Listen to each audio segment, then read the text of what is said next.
What's up, guys? All right, I just need to add the game referee real quick here. All right, I'm like super tired, but I got my coffee, which I made.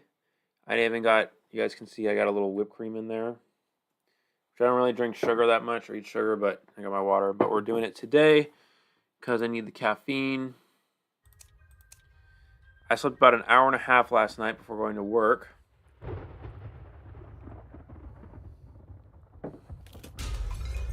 So, that means I need caffeine to keep me awake for these exciting matches that we got in front of us. Let me just add the host real quick.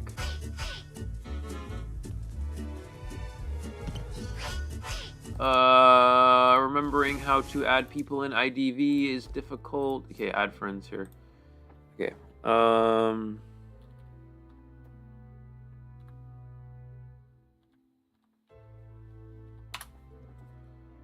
Let's see. Got it.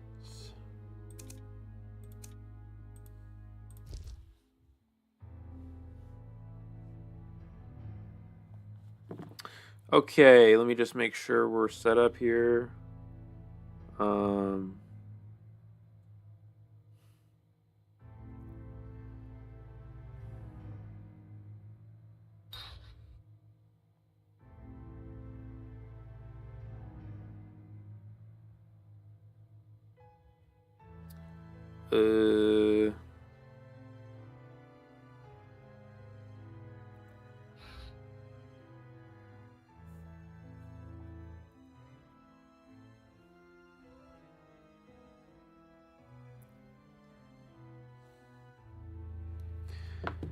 Okay. All right, guys, how we doing? So our matches for today, we got. Dude, my face was so red earlier. I'm like so tired. I gotta make sure I'm drinking water. Guys, I got the stick. Guys, remember last time we were talking about how we gotta hang up the decorations? We got this to go up on the wall. We got this to go up on the wall. Some way. We got this to go up on the wall. My VIP pass from Southeast Asian. We commentated in person. I got this to go up on the wall. And I finally got the sticky tabs from Daiso. We can use to put those up on the wall. Anyways, how are we doing, guys? How are we doing? I gotta add stickers to my chat. My chat does not have enough stickers. We're gonna have to do that. We're gonna have to add stickers at some point. I'm gonna add stickers over this weekend. So when I stream some more matches next week, I'll have stickers for you guys. Because I don't really have stickers. What's your prediction on the results? Well, I'm a commentator, so unfortunately I cannot give that as of right now. But we will have to see. What do you think about you? Well, you are a wonderful person for being here in the chat today and being positive and supportive. So I definitely think positively of you. Thank you for being here. Let's see. Oh, shoot. I didn't see the invite. Oh, my God, Lila, I'm so sorry. No, Lila, no.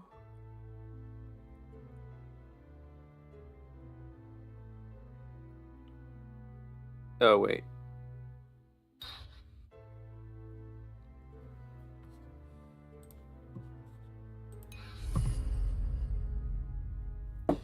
All right, ladies and gentlemen, let's get into our match here. I apologize for the delay. Here we go. We have AT versus the survivors of FNE. Let me make sure I said that right. Hold on. Let me make sure I said that right. FNE. Looks like we got a good match. We got some peak tiers. We got some more peak tiers. We got an alicorn. Nothing wrong with alicorn. What's your opinion on knee surgery? Well, if it needs to be done, it needs to be done. If it needs to be done. I'm sorry, that was so bad. Anyways, don't mind me. I don't know. I don't know. Tell your mom I said what's up, Scott. Tell your mom I said what's up. In a respectful manner, please. Chocolate chip cookies. You know, I was considering trying Costco chocolate chip cookies at some point. I never really got around to it, but... Oh no, I didn't make it full screen. Uh-oh. Uh-oh. Oh, when the game starts, I can make it full screen. It's okay. Okay, for now, let me pull up the live chat here so I can read your guys' chats. Good news, guys, as well. I'm getting a new computer in the next couple days. I'm getting a Lenovo Legion, I think is what it's called. Super high quality, dude. Guys, you guys are going to be like, holy fuck, Eli, you got such a nice high quality stream. Wait, I'm not supposed to stream. It's Perswayable. Swear I'm Perswayable. Whatever, it's fine. I don't think he swears a lot, too. You guys are going to be like, oh my god, Eli. Quality's so good. Getting our matchup, we got a Goatman from Seoul. Pretty standard spawn. Gardener first stop. Painter here, Rescuer on bridge. And the Antiquarian near or on 4-stop, one of the 2 spawns there. The quality is going to be insane, dude. It's a Lenovo Legion. It's got an Intel i9 processor, so the newest one. It's got a NVIDIA 4070 graphics, which is like the newest. The graphics card was just was just released this year, earlier this year. It's like all 2024. It's like the newest, dude. It's going to be insane. 32 gigs of RAM, 2 terabytes of storage, or whatever, terabytes, right? 2,000 gigabytes of storage. It's going to be insane quality. You guys are going to freaking lose your minds, dude. I'm really excited about it. But that doesn't come in for a couple days. So for now, we got this one, which is still good. We'll make it work. In your match, we're going to have Goatman go to 4-stop. I need to make sure the quality is going to be... Put the headphones in here. We're going to see Soul go ahead and use the... Always going to use the cage. Antiquarian needs to be careful. She needs to... Okay, she's going to wait. She's going to drop. She needs to wait. Go through again. Beautiful discipline from the Antiquarian, but does get a chip hit without getting stunned. She needs to use her stun now. She's going to use the stun now, which I feel like maybe she should have used earlier, but... Oh, no. The Antiquarian was not able to use her stick again there. And now Soul's in a pretty good position. He has excitement to work with as well. There you go. You got game sound. He's got excitement to work with as well here. Antiquarian just looping this. She's going to go through. Antiquarian needs to use the stick now. She needs to use it now. Oh, she's going to get a drop down hit. But a flywheel.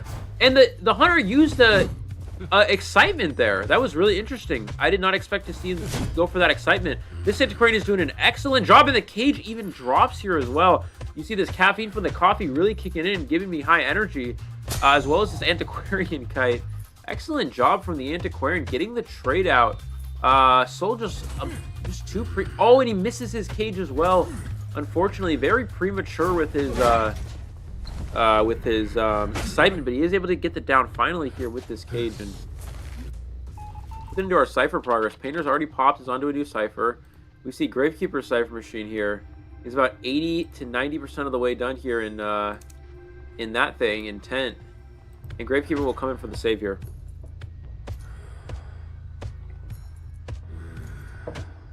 I should have got a spoon to stir my coffee, because all that, you know how it goes to the bottom of the thing?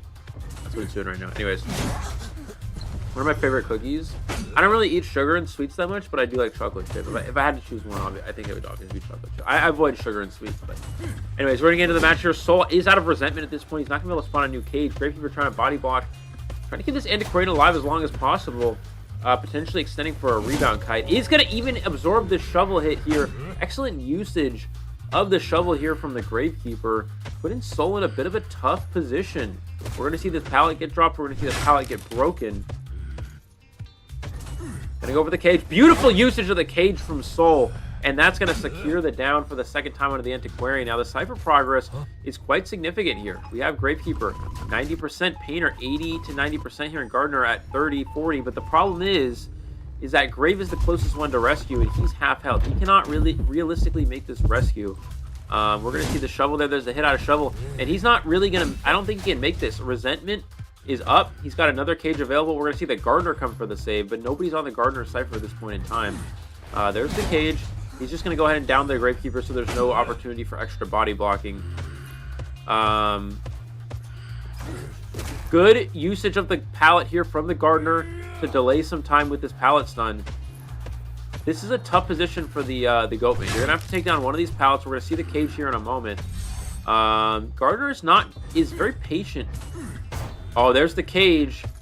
Antiquarian kind of caught in the open. Oh my god, beautiful usage of the cage from the Goatman to get the drop down hit onto the Antiquarian. I didn't even see where that she was at that point. That was beautifully done. And Soul here is going to go ahead and conserve his trade as the Cypher's only 70%. It's not enough here for FNE. And Soul looked to be in a bad spot and has now worked himself into a pretty good position. We are going to see a swing and a miss twice here at the pallet. And Painter doing an excellent job of not dropping these pallets too early. Soul really having a hard time getting this hit here.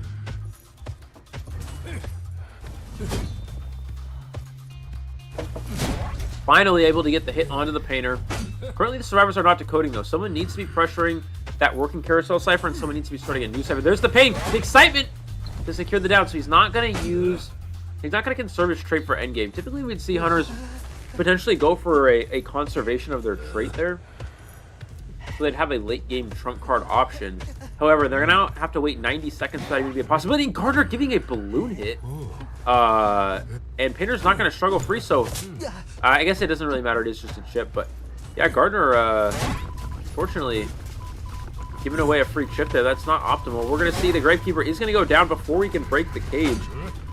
And the Cypher's not primed, and this is why, ladies and gentlemen, we're talking about conserving your trait. There's options for teleport. Oh, beautiful usage of the flywheel here from the Gardener, but unfortunately was not able to absorb to stop the hit there. But again, the trait is on cooldown. He could have a switch to warp. He could have a switch to teleport. He could have a switch to abnormal. An abnormal switch here would win the game, hands down. But he doesn't have that as an option because he's switching excitement. And the charge attack, though, Gardner did not get out of range far enough, and she's going to get down. The Painter putting another pain in these survivors, really trying to get this survivor back up and get to the end game. You see Soul, excellent utilization of the cage. Grave's going to go through. He's going to break it himself. Again, this Cypher machine is primed, or 97. It's almost primed, if not primed there. There's a fortune cookie upstairs that I really want to go eat, so I might get it in between these rounds. Just letting you guys know. Survivor's going to stop to heal here. Goatman just standing on the Cypher. And there's the abnormal switch. Now, the abnormal switch here is not quite as strong as it would have been when I initially said abnormal wins the game. It does not win the game necessarily here. The reason why is because now Goatman, when you have pressure on a down survivor, let's say someone on share, someone down on the ground who you can then share, and you have normal. That's exactly what you want to do, because then, oh, Painter able to dodge this with the flywheel. You create a position. It gets the down before the painting activates. You create a position where the survivors have pressure and no cipher progress because it was removed by abnormal. Now the survivors have time to heal up and start a new cipher, so this abnormal is not nearly as strong as it would have been here for Soul. Now the survivors have yet to start a new cipher machine. I think that might be a bit of a might be costing them a little bit here.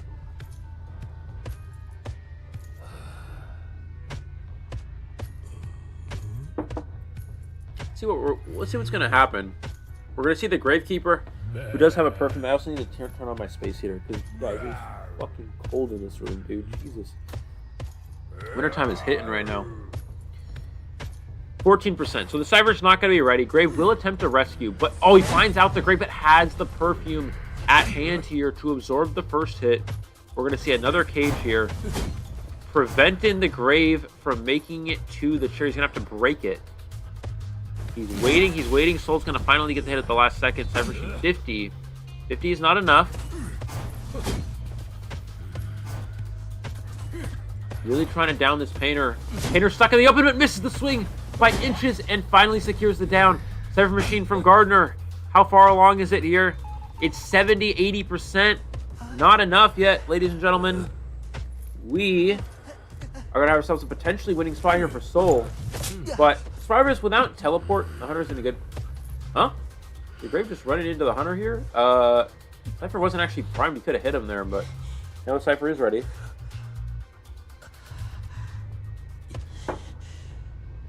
Essentially what needs to happen is that the Goatman's going to wait for resentment. He's going to trap, I guess. Or he didn't really need to.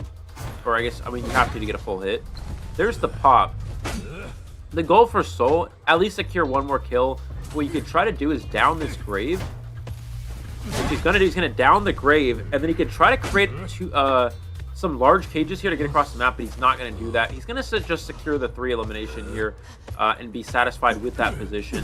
I don't think Soul has nearly enough time to get across the map here, and that will be Yeah, not nearly enough time at all, as Gardner is going to get the exit gate open and secure the one escape. But a really good turnaround for AT's Soul, considering the survivors were really well positioned throughout the majority of this match. The first quite being quite extensive, in addition to support from the Gravekeeper. It was looking very optimal for the side of F&E here, but Soul was able to make a comeback. That's just the power of the Goatman. You see here, 142 seconds from the Antiquarian. Fell a little bit short in the long run. And AT jumps ahead 3-1 here in the first half of this first round.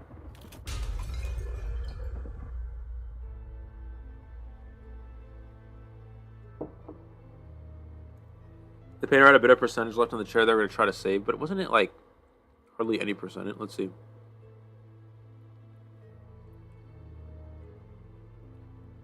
Wasn't it like basically no percentage?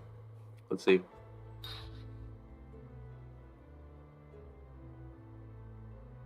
No, the Painter was dead. The Painter was dead. Maybe they thought the Painter wasn't dead, but the Painter was definitely dead there. He instantly expired when placed on the rocket chair. Alright, guys. I got the Soul Weaver skin, guys. Look. Oh, it's not even the shop anymore because I got it. Are you guys proud of me? I bought the Soul Weaver skin. You guys are like, Eli, the Soul Weaver skin is so pretty. She looks so good in it. We got the Soul Weaver skin, guys. We obtained thy Soul Weaver skin. I don't know what this is. Don't really care. Oh, wait. These are kind of cool, actually. Maybe I'll get one of these portrait frames. Ooh, wait. These are kind of cool, actually. Guys, what's the best of these portrait... What do you guys think is the best of these portrait frames? What do you guys recommend? How does double elimination work again? I'll show you guys the bracket after this match and after the next match. But basically how it works is everyone starts out in the bracket. If you lose a match, you go down to the elimination bracket. And then you basically have to win out. You have to win every match after that to make it back to the finals. No, losers bracket. Yeah, so the winner of the losers bracket goes against the winner from the top bracket and the championships, basically. You have to win out from there. It's easier. If you win out, it's great. If you don't, then, you know.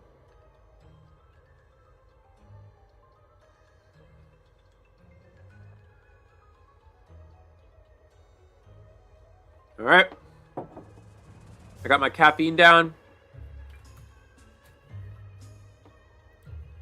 While we're waiting here, guys, I do have to hang up the decorations. We're going to do that in between this round and the next match. We have 2 matches today. Sabotage, I don't know. We have 2 matches today, so in between the next round, we're gonna hang up the decorations, the IDV deck. The IV decor. The deck. What? What am I saying? Deck. What? Anyways. I got the sticky tabs going up on the wall. If you guys have any questions about stuff, feel free to ask. Besides what Sabotage asked. And besides what James Plays asked. So. Goatman looks so hard to master. More yes and no. It's not as hard as it looks, but it is definitely not easy. It's quite complicated, but it's not as hard as it initially looks.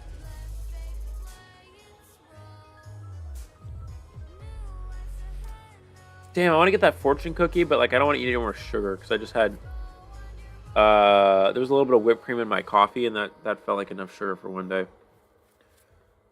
If you guys don't know, I don't really eat sugar. So just having that was kind of like more than I usually would, but Hullabaloo is weaker than Goatman. Is that a statement or a question? In my opinion, yes. Hullabaloo is significantly weaker than Goatman. I actually don't think Hullabaloo is all that strong. I think it'll probably be like it'll be a good hunter, but it's not one of the S tier. No, it's not anywhere near the S tier hunters like Goatman, Opera, and Ivy.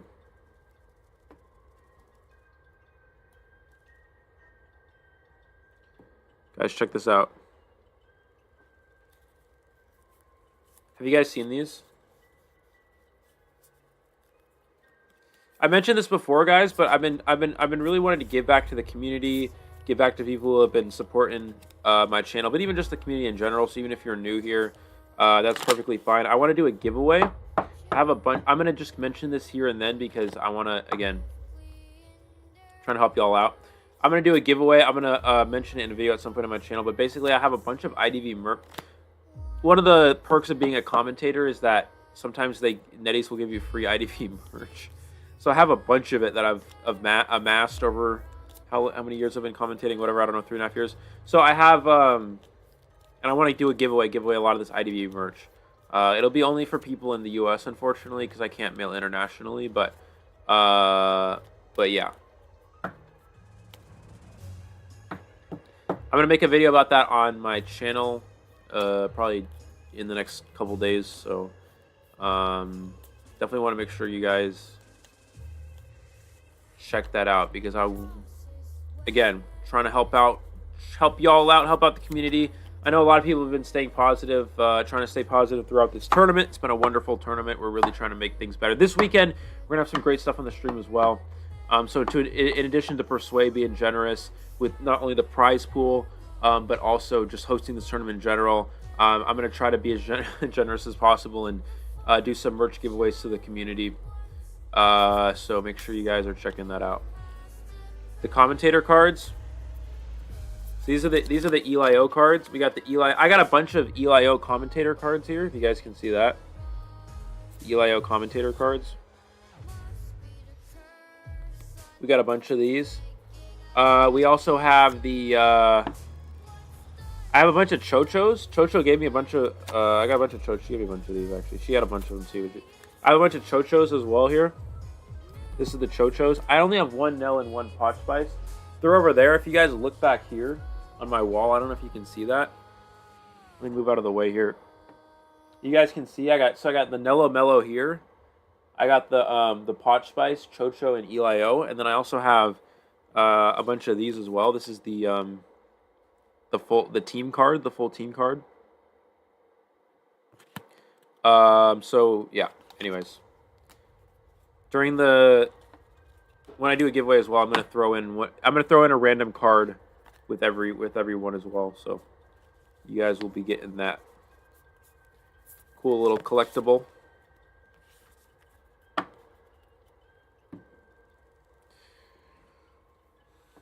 Elio raise win. I wish. I don't know. Let's see what we got for our picks and bans here. I'll go ahead and pull that up as well here.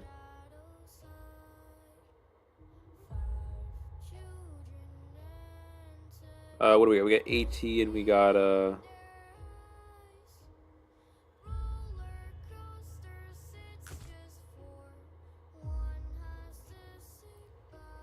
AT and FME. Where's their? We gotta make sure I have their channel up here. Here we go. Looks like we're gonna see an Ivy. So we're gonna see an Ivy from the Hunter side. Let's look at the Hunter for FNE here. Holy shit! Killer Boss has a 98 win rate. Since when did this kid get good? Sorry, that's actually mean. I talked with this kid. He's a good player. I talked with him before, so I'm gonna give him a little bit of a hard time as a joke here, but I'm not being serious, guys. Don't worry. He's a very good hunter. I mean, self-explanatory. 98 win rate as a peak tier is actually it's pretty unheard of. So this is quite impressive. So we're definitely going to have a very strong hunter side here from Killer Boss. He's going to go ahead and lead with the Ivy from what it looks like here. So this will be interesting. Ready to learn Goatman because they keep banning my Hullabaloo. I actually haven't been banning Hullabaloo. I streamed earlier today for the previous rank session, and we banned Hullabaloo up until we got a Goatman, and then we were doing so well in rank, banning Hullabaloo, whatever, and then we got a Goatman and just lost to the Goatman. We're like, yeah, fuck this. We're banning Goatman from here on. So we banned Goatman. I was playing with Paul Blems, Warden, and I forgot the other person's name. I'm so sorry.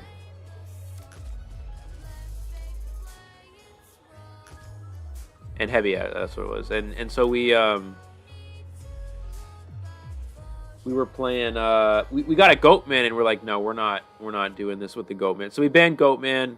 We got a bunch of Hullabaloos, but honestly the Hullabaloo matches were fine. We won, I think we like won twice, tied once, and lost once, something like that. But it felt pretty, Hullabaloo felt pretty easy to deal with once you understand it. I don't really understand it that well. I'm still working on understanding it, but even without understanding how Hullabaloo works that well, I kind of get it now.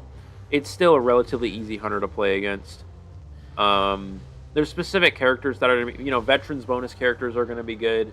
Certain kiting characters are going to be good. So, you know,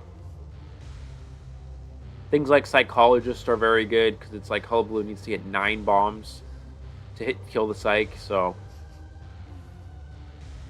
transition kiting even characters are transition kiting characters like Painter could be good.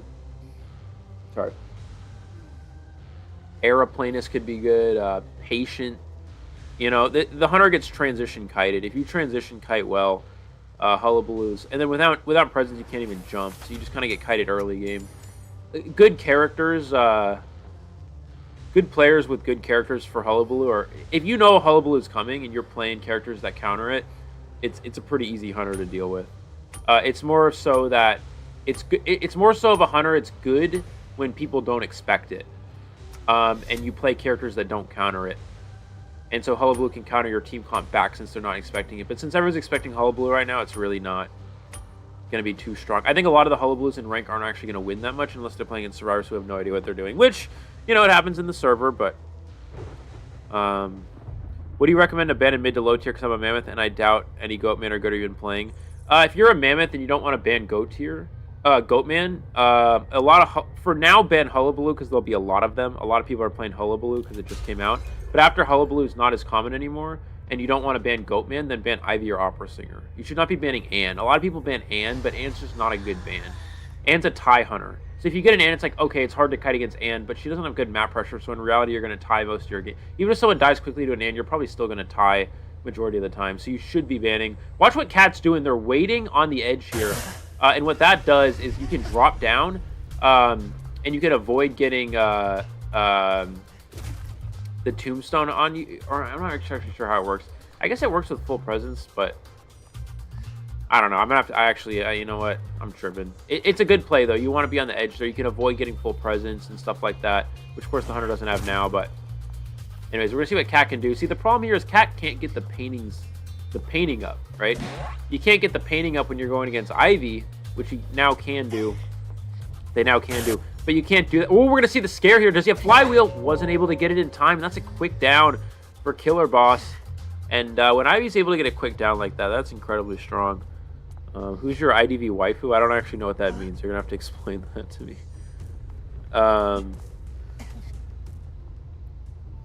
So basically, Rad, to answer your question, for now, ban Hullabaloo. And then after Hullabaloo's not as common anymore because people realize it's not actually that strong, then ban Ivy or Opera. I would say Ivy. Ivy is just so freaking annoying in rank. Ivy requires a lot of communication if you're getting randoms and things that you don't want to play against Ivy. So definitely be banning Ivy. Don't waste a ban on Anne. So many people waste bans on Anne in low tiers in NAU, and it's terrible. We're going to see a pause here. Looks like some lag potentially. I assure you Anne is not worth the ban. I assure you. If you're losing to Anne, it's just because randoms are throwing, and it's going to be like that against every other hunter. Your bans in rank should right now be Hullabaloo just because it just came out. I don't really recommend banning it because I don't think it's that good, but until people figure it out, it's worth banning. Yeah. Ooh, Painter was not able... Oh, missed Flywheel as well. Couple of mistakes from the Painter. They're going to go down here. I was going to say, Painter could have Flywheeled the 100 vision there from the Ivy, but wasn't able to get it, and it's going to go down here. No, this is a winners bracket match just because they're unable to play tomorrow, which is when the main stream will be. So we're streaming our first match here is winners bracket, and the next match will be a losers bracket match, or elimination bracket match. So the problem is these teams were unable to play tomorrow, which is when the main live stream will be for the winners bracket. So we're just gonna have the elimination bracket, or we're gonna have this match played here today. Looks like we're gonna see a Perfume. Survivor's gonna go back, gonna drop down to 40. Pretty good play from the Perfumer here, just not to give any damage. They're gonna want to avoid. They have their next Perfume up. They gotta be careful here. The Ghost is not near them, so there's really no risk of them getting to 100% on them. We're gonna see the Ivy teleport around. The rescue was onto the Painter. Painter does have a painting to work with. Can Killer Boss play around it? And a very premature use of the painting. Killer Boss can easily play around this. There's the blink. But looks at the painting. What? Somehow that looked at the painting. I didn't even know how that's possible, but somehow that registered. And this gives Painter enough time to get a whole nother painting up and running here. And this is going to extend Cat's kite, so it was looking really good for Killer Boss. And all of a sudden, this rebound kite from the Painter could be quite extensive. We're going to need to see... He needs to not look at the Hunter. He needs to put the painting now. And he needs to kind of dance circles around it until Killer Boss looks at it. And he's going to try to get the Ghost. He needs to run to the corner. Or at least stay near it, yeah. Because he's going to wait for the Ghost. He's going to scare. Dodges the Ghost. And looks at the painting. Excellent job from Cat the Wildling here for support as well. Beautiful setup from AT. But no, Cat runs into the tombstone. And Cat, unfortunately, I think did not realize the tombstone was in the vicinity. But he goes for the scare, stopping the Wildling right before the push activates. Excellent play here from Killer Boss. The Ciphers are almost ready. But they're going to fall a little bit short here. They were so close. 60% here from Ice Spice, and that's not going to be enough to pop and get to the end game. I'll show you guys the bracket too after this match, after the best of 3 here, before we go into the next match. Looks like we're going to see Chase onto the Wildling. Kind of a premature main body scare there from the Ivy. The Wildling was behind a wall, so I'm not really sure. I think Killer Boss maybe a little bit antsy there, but unfortunately missing out on that main body scare. Although again, those aren't likely to hit, but did miss out on that. Let's see what he's able to do here. Again, the Survivors are just going to pressure these Cypher machines as much as possible. Try to diversify the Cypher progress, making it difficult for Killer Boss to pressure, but they have 3 Cyphered themselves, and this is an issue that you run into when you play Moonlit River Park. Is somebody dies on... There's 2 sides of the map, 2 halves of the map, right? You see the 4th stop side of the map and the 1st stop side of the map. We're on the 4th stop side currently, and the first survivor died on the 4th stop side, which kind of encourages the rest of the survivors to decode the 1st stop side of the map. Ice Spice was not able to perfume as well here. And so what that does is it creates a position where they pop all the Cyphers away from where the survivor died, and now they end up 3-ciphering themselves on this side of the map, if that makes any sense. And that's what we're going to see here. Now, it's doable for the survivors to work out of this, but it makes it a lot easier for the Ivy to control these Cyphers in the end game. But let's see what they can do. Again, Killer Boss is pushing for a 3-kill or better here, whereas AT's looking for a tie.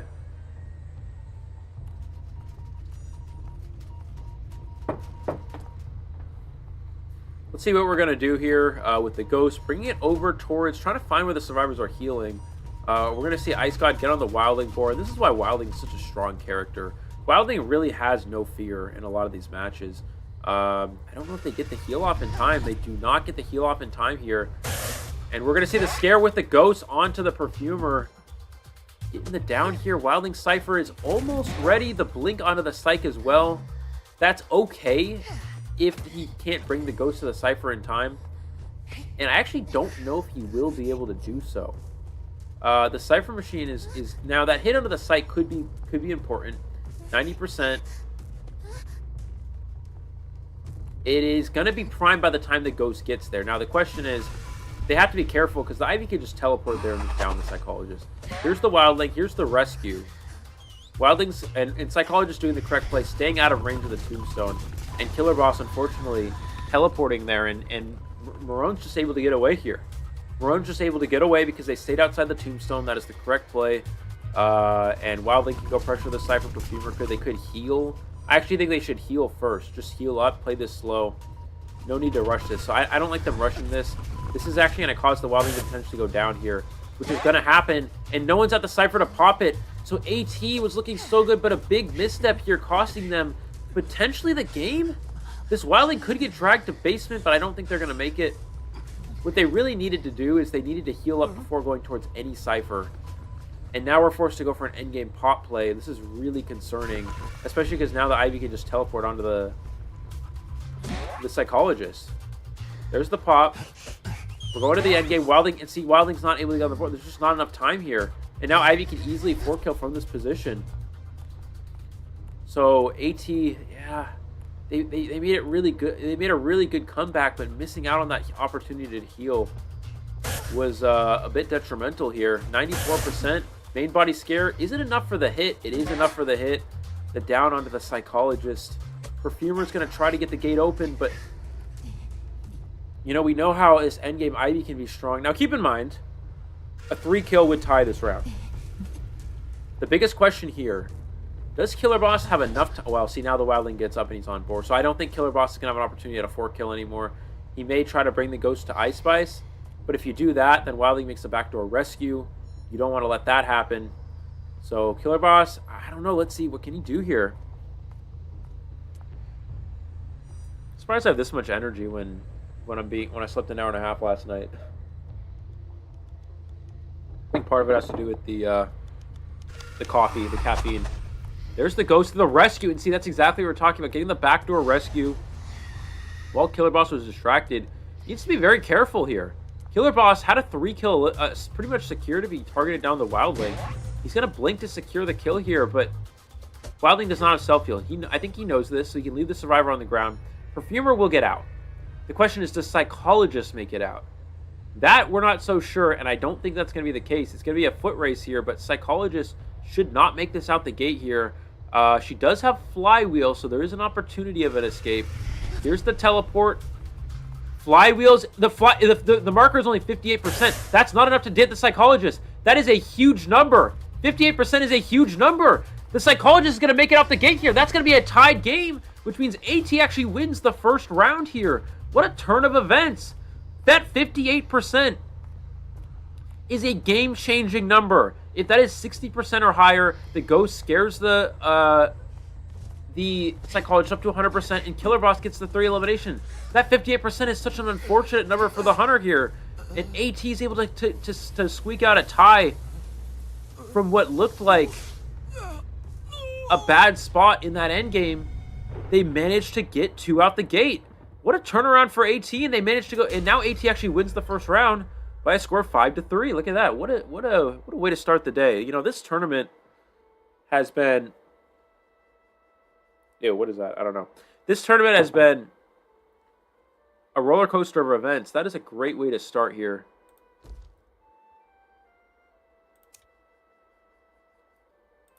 Wow, what a way to start there, ladies and gentlemen. That is awesome. Nicely done from AT. So 5-3 in favor of AT now over FNE.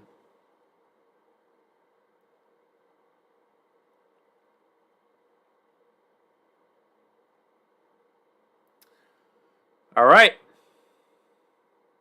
In between time, you guys know it's decoration time.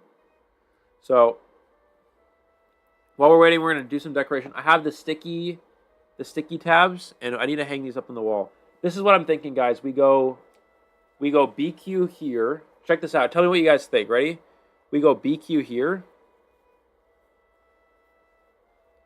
No offense to the Hunter, but how often is Ivy tying? They deserve that. I don't think they. Well, I don't know if that's the right way to word it, but you got to keep in mind here as well that this Hunter is very, very strong.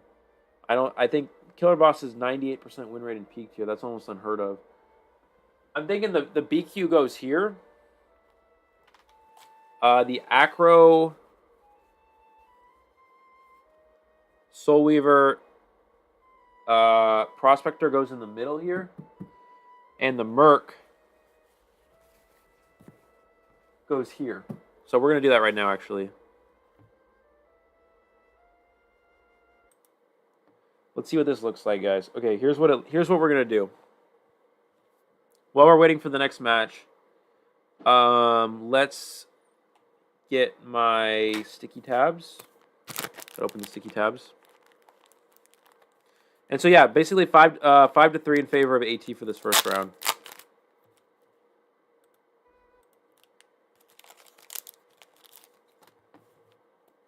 And again, guys, this is the winner's bracket currently. So this is a very big match here between both these teams. A win here essentially propels you really far into the winner's bracket to a point where you're looking really, really good to potentially go all the way in this event. Whereas a loss here would put you in a situation where you're forced to win out of the loser's bracket, which is not where either team really wants to be. This is one of those this is a huge match for both these teams, actually. Their tournament runs could absolutely decide on how this match plays out. Did Psyche get the merch one to you? No, so basically, So when I comment, so since I'm a commentator, Netties will sometimes like, they'll sometimes give us some IDV merch, and I have these. I have a bunch of IDV merch. I was talking about this earlier. I have a bunch of IDV merch. I have a bunch of these things, a bunch of these mercs. I have IDV buttons. I got like 20 of these. I got a bunch of IDV phone cases. I got a bunch of IDV not posters, but paintings like this and here. I got a bunch of these. I'm doing a giveaway for, and this is some expensive. Like guys, these are like $30 each. These are like $25 each. I'm gonna be giving this away. I'm gonna do a giveaway to you guys to try to just for supporting the community. You know, spread IDV awareness in NAU. You know, get it going. So I'm gonna do a giveaway. I'm gonna post a video about that on my channel in a couple days or so. But for now, we got to decorate the wall here. I can figure out how these sticky things work. So we're gonna put one up here. So what do we look like? What are we looking like here? Right here.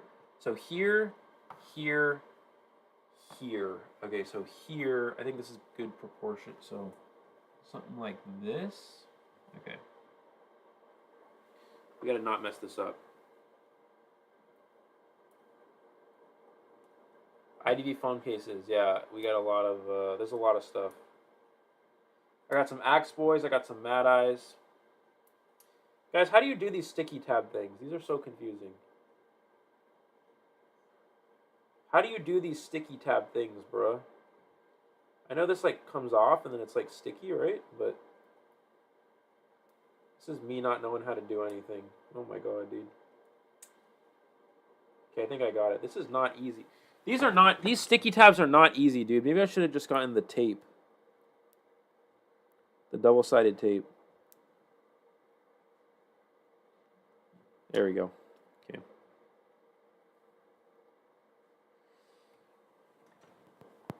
Okay, we're going to put one here.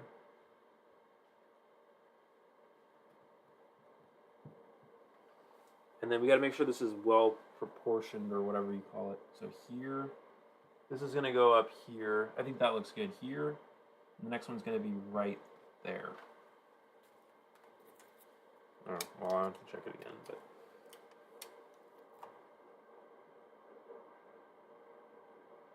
I'm getting defeated by sticky tabs. Let's see if we got our next match going here. We're still waiting. Let's see if we got any updates on what's... Let me check if they're going to tell me what's happening while we wait.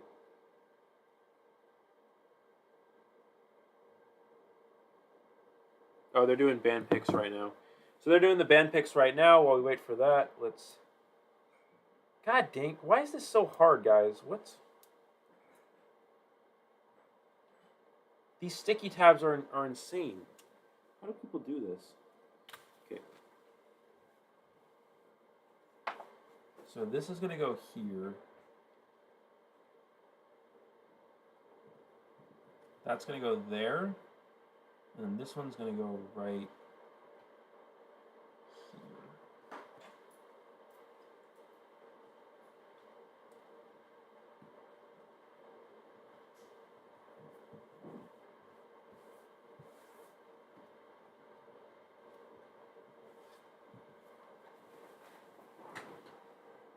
There we go.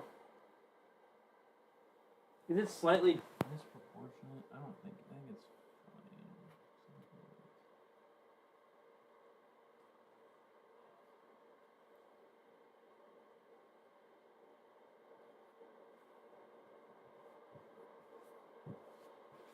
fine. There we go.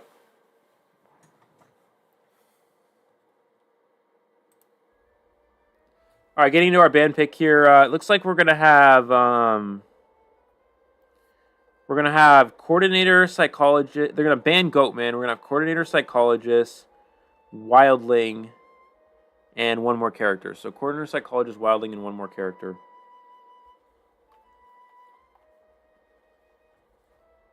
The decoration looks fire. Okay, now the next one we gotta put up in the middle. This one is gonna be this one. Check this out. Ready? This is going to be our next one here. You guys see this? This is going to be the next one.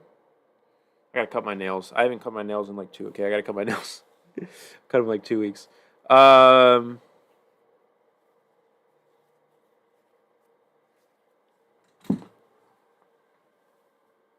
And Seer. So that it looks like it's gonna be. We got Coordinator, Psychologist, Wildling, and Seer. That'll be the survivors here. Goatman is locked, so we'll blocked, so we'll see is banned, so we'll see what they end up with here. Okay, so this next one is gonna need to go right here in the middle. Right there.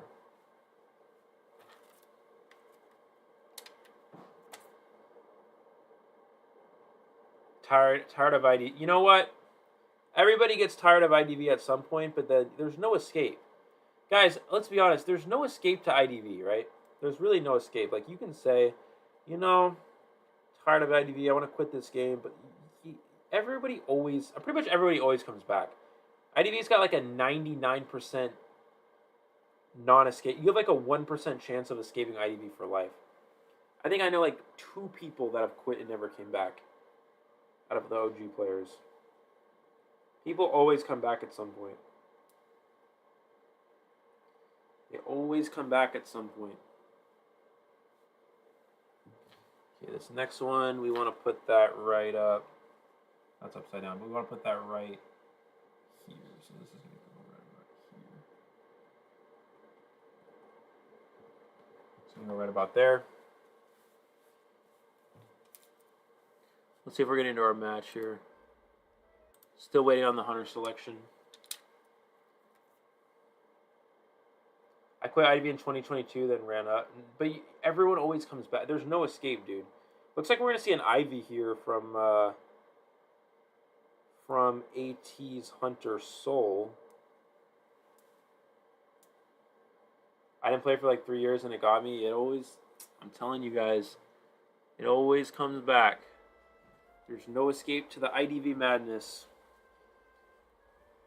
Nettie's got us on lock, dude. It's crazy. Okay, that's going to go there. And then this tab's going to go right about here. Wait a minute.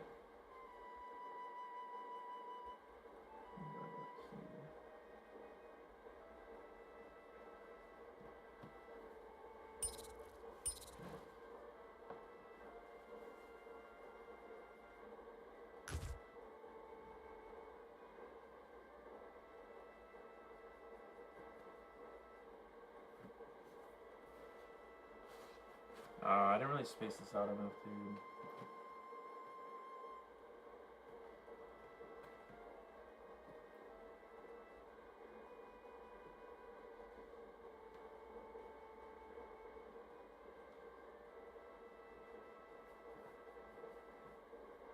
I may need to use extra sticky tabs on this for like down there, but for now that's fine. We'll leave that. Okay.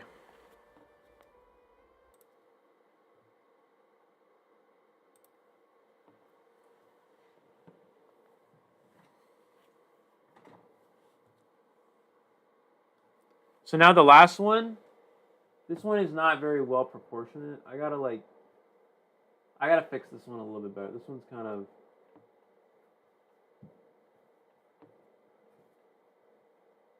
we gotta like get something like that. There we go. I gotta put like sticky tabs like that.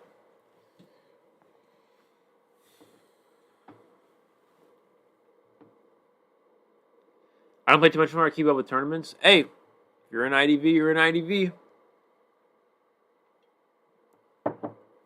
Decorations on the left. I know, I have one on the left. So this one's going to go on the left. This one's going to go on the left. Right there. Yeah, I'm streaming the Perswayable tournament games.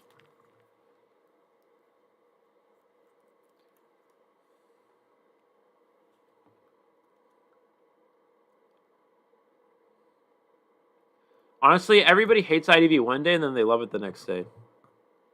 I don't know, dude.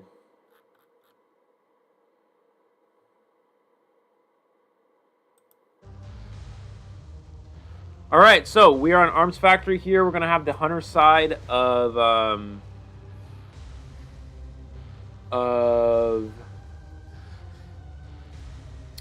AT. Is going to be playing Ivy here on Arms Factory against the FNE Survivors.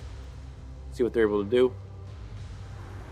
Is Perswayable not going to be streaming anymore? No, he is. It's just on the weekends. I'm just streaming the matches that are during the week. But Saturday, Sunday, Perswayable should be it'll be back with the main feed. Saturday, Sunday. That'll be the main feed.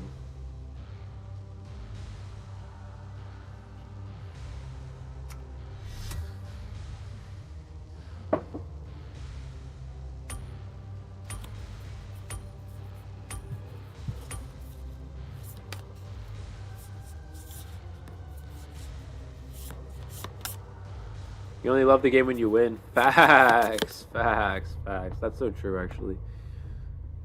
IDV is so bad when you just, like, be losing rank games and shit, dude. Like, nah.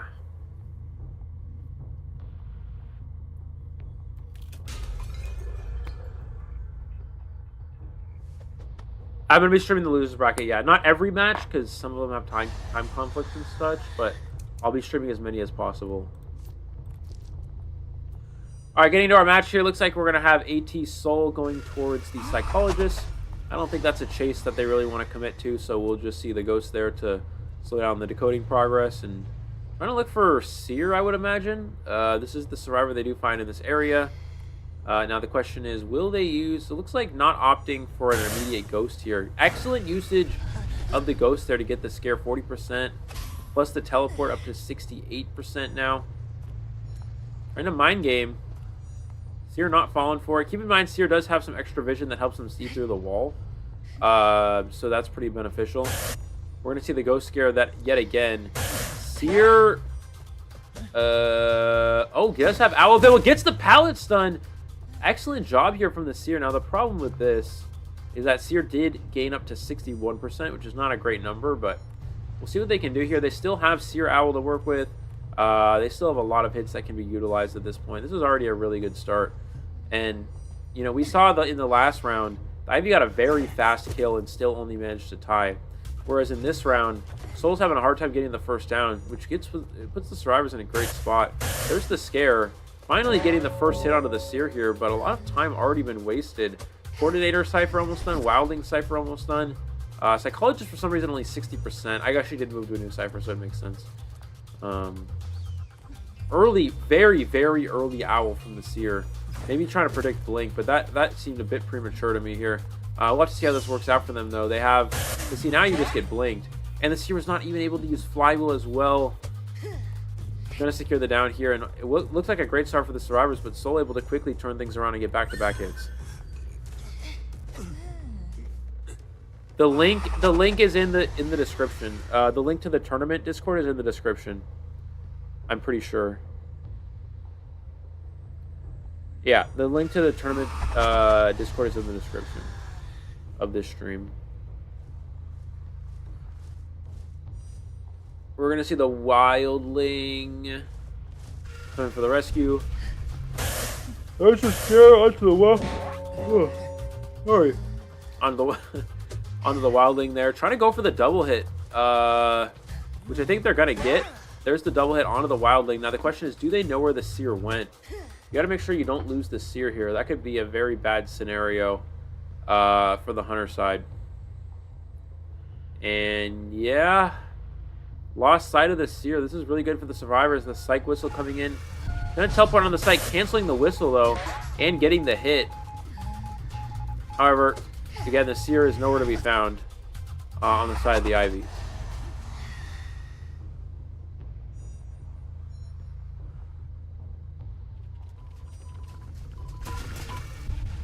I think we're just going to see him go to the Wildling.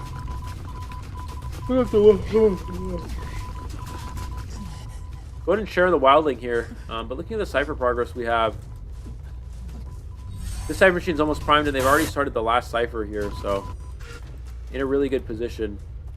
Coordinator coming in for the rescue. Coordinator takes the hit right as she gets to 100. The cancel. Coordinator gets the gun off in time though. Beautiful usage of the flare gun. You had to use it right there. Was able to get it off in time. Almost perfect for Soul, but a good turnaround for the coordinator here. And again, FME really looking for a round win here. They did lose the first round by a score of 5-3, so they're gonna have to try to come back. Wildling gonna use the push here. Not like it matters, I don't think. But coordinator searching a chest right next to the hunter. There's the main body scare. Switching to the ghost here. Wildling getting scared up to 100. Are they able to get the hit? Does get the hit. The down of the Wildling. The Cypher Machine is almost primed, though. It's about 95% here at this point. And, yeah, it's really looking like a... It's really looking like a potential winning spot here for the survivors of FME. Instant rescue. Here's the pop. Here's the rescue. Wildling with Boar as well.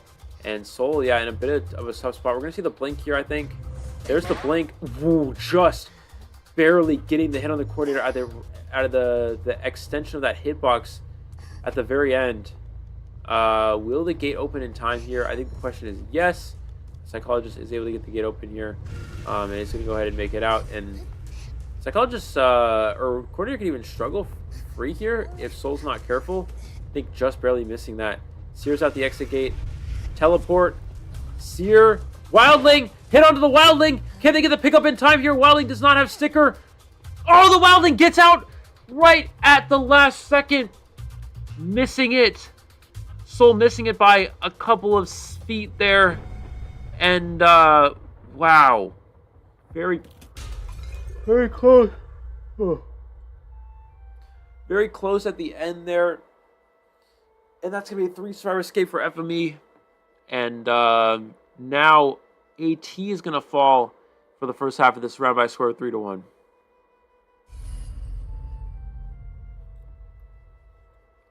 And I need to use the bathroom. I will be right back. What a game, though. That was really intense.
You know, I'm going to have to go upstairs and get pretzels in a bit. Getting a little bit hungry. Okay. Now, we got to hang up the Merc one. So the Merc one is going to go here.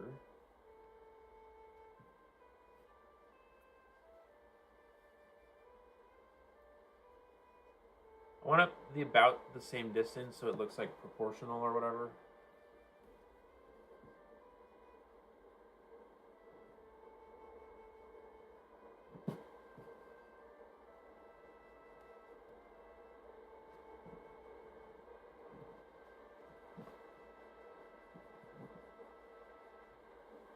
There. Oh, I gotta get the sticky tab ready. Well, that was an interesting match. So now at this point, because there was a 3-survivor escape, it means that the survivors of 18 need to get 3 survivor escape and turn here to tie things up.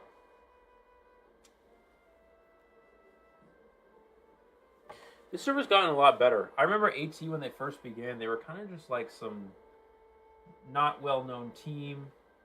Not a lot of people knew about them. They kind of just played in random mid-tier tournaments. And now this team is, look at them. Almost full peak tier, very strong hunter, going up against Killer Boss. And they're in the winner's bracket on track to potentially go all the way to the championships here. I mean, this is insane. It's really incredible. It's really these teams looking strong. You can see why they're this far into the winner's bracket.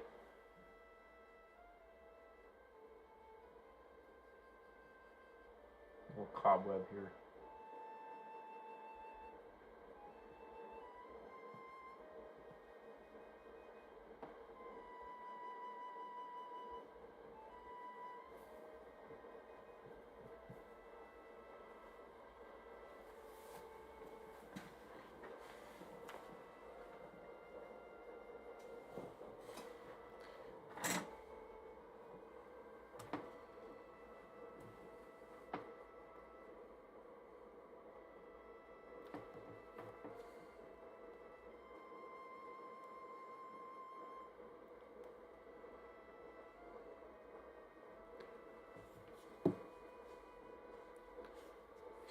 Don't forget to drink water. All right, I got water here. That water tastes weird. I don't know. Anyways.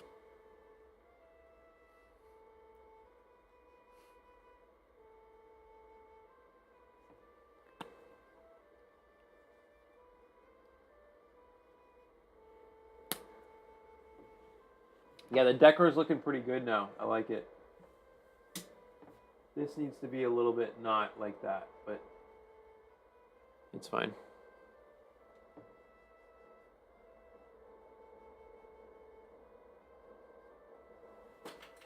Let me see if I can fix that.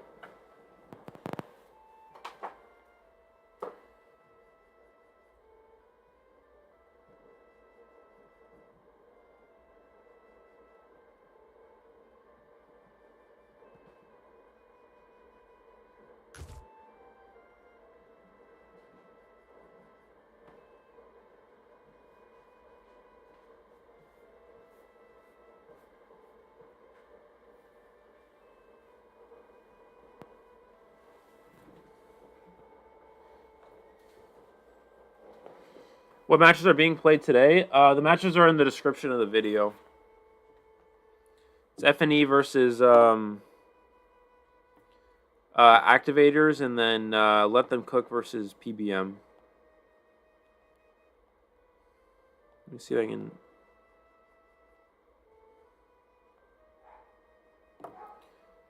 Alright, so it looks like here we're going to have the survivors are going to be Antiquarian and Knight. Hold on.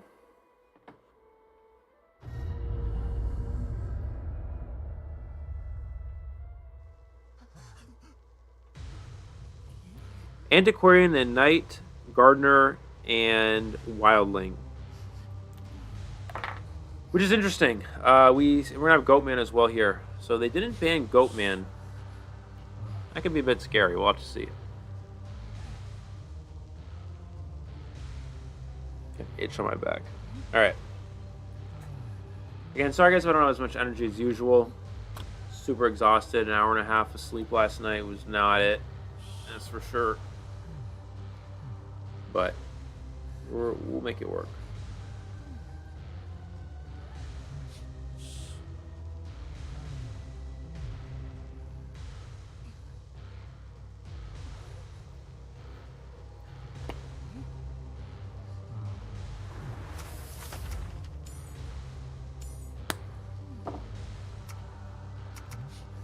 All right, here we go.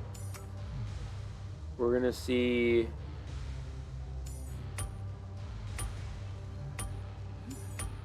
We're gonna see the survivors doing the rocket spawn. The rocket spawn. Sleepy Eli. No, I might need to get more caffeine, dude. I don't know. Where's Persway? Persway's at work. I mentioned this earlier. The main feed will be back up on the weekend with Persway, myself, and Hikaru. I believe it should be us three again. We'll see if we have anybody else. And yeah.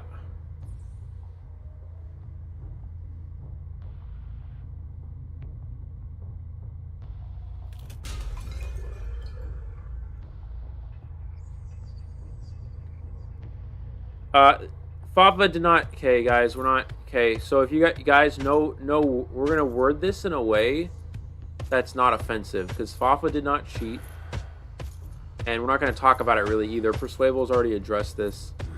They were disqualified for severe rule breaking, in which Fafa was not a part of, and then that's all we're gonna say on the matter.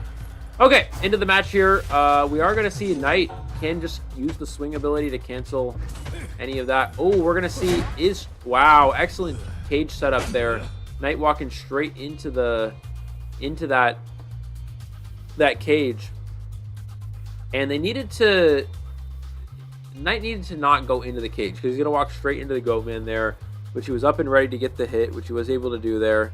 It was looking like a pretty good start, but then all of a sudden, yeah, back walks into the Hunter there, getting the free hit. What's up, Vivi? How's it going? Who's competing tomorrow? Tomorrow is MHX and Globe. And Globe was actually the team that was able to that beat Rival, the upset against Rival. So it's gonna be Globe and MHX. And then it's gonna be, I think, GSL and Minute Zero might be playing tomorrow as well, but we're not sure just yet.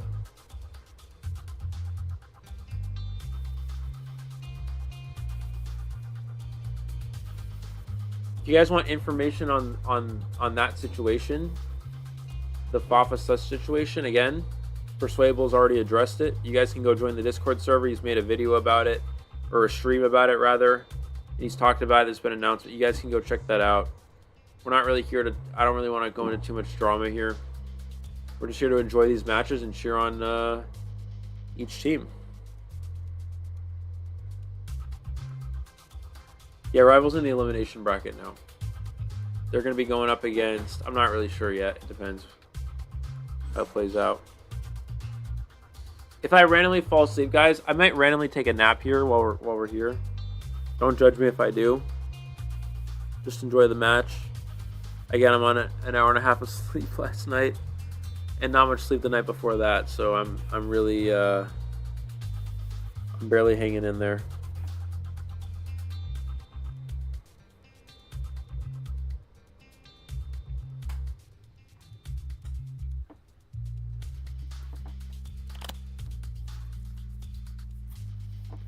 So I'm not sure what happened here, but we should have this resumed in a second for you guys.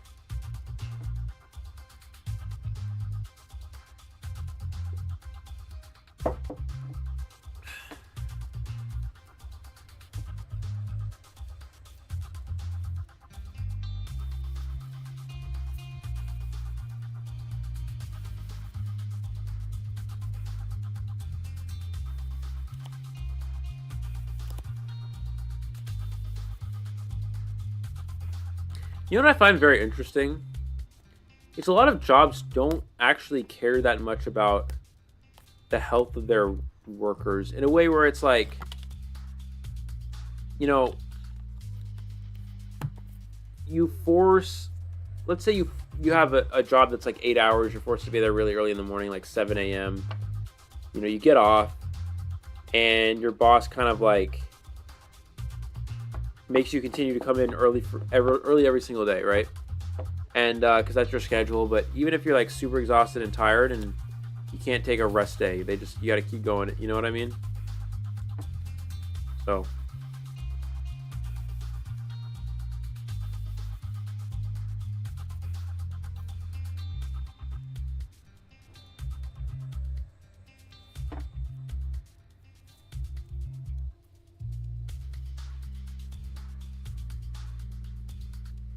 looks like there's a confusion on the Hunter build, but they should be resuming in a moment here.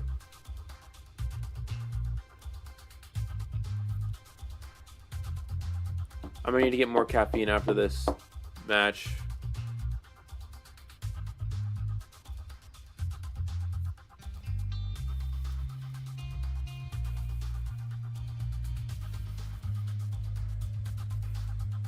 They see people as business opportunities. Yeah, it's true. That's how it is with a lot of jobs.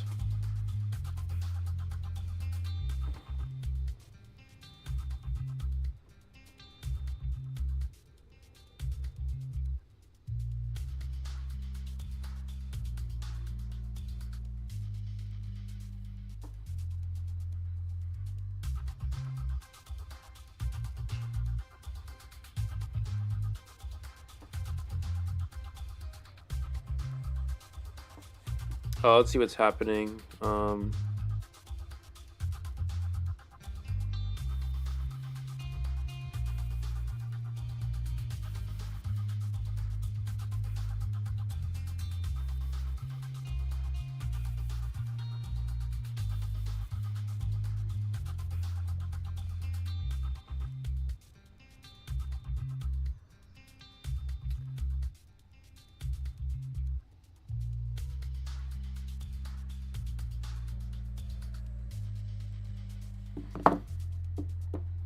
All right, here we go. Back to the game here. Let's see what happens. Oh, pause it again. Okay. Another pause. No! Well, I don't know.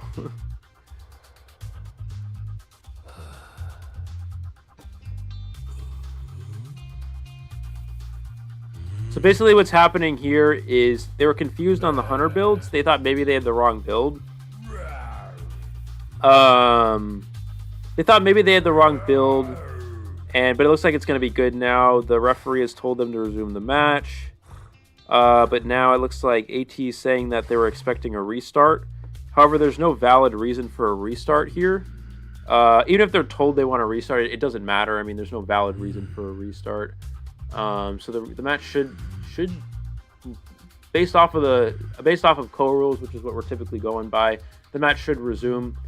The only instance in which there'd be a restart is if you had the wrong persona build, but it looks like everything's okay there, or if there was any lag, looks like there's okay there. So there should be no reason for a restart here. Yeah, I'm sorry about the pauses, guys. Unfortunately, this gameplay is fire.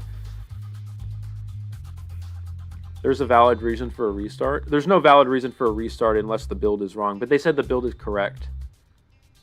They told them there was going to be a restart. It doesn't matter. Well, I don't know who said that. We'll see what the referees decide here. But there shouldn't be a restart in this situation. I imagine we're just going to resume. Oh, I guess we're going to see a restart. Yeah, I'm not sure what's happening. From what I know, there shouldn't be a restart here. It does not make any sense to me. Based off of COA rules, there would never be a restart in this situation, but I guess we're going to see a restart, so I don't know. Anyways, it is what it is. We're just observing here. We can only make assumptions and whatnot, so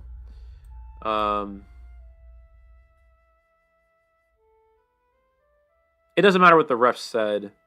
The ref has to have a reason as well to give a restart. They didn't give a reason. They just said there's a restart, so that's why there shouldn't be one, but I guess they're just gonna go with it. So it is what it is.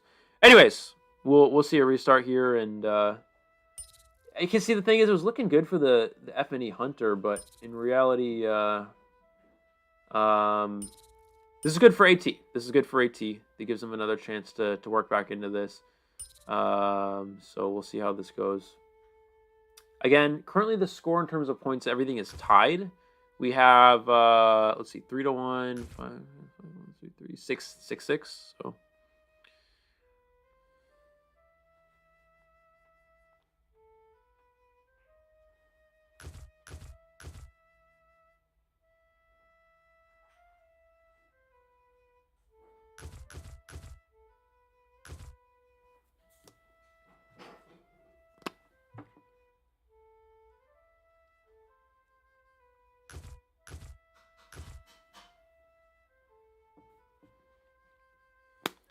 Killer Boss is just a gentleman considering how early that hit was. Yeah.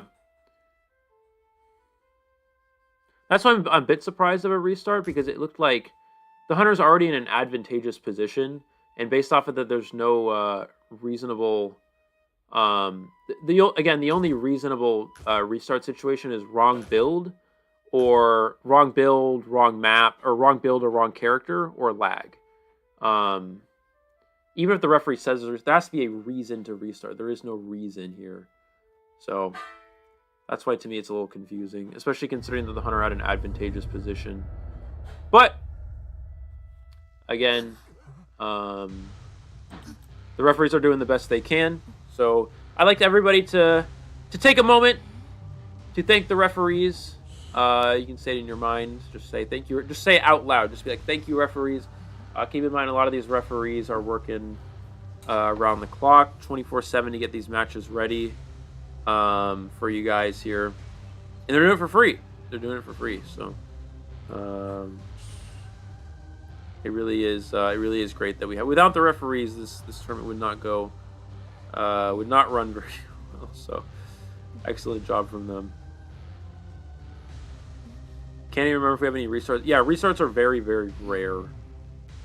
We've probably had them at some point, but it's very uncommon. I know Netties has been cracking down on it. Now, I'm on the side of restarts in certain situations. I think it's definitely necessary in some spots. But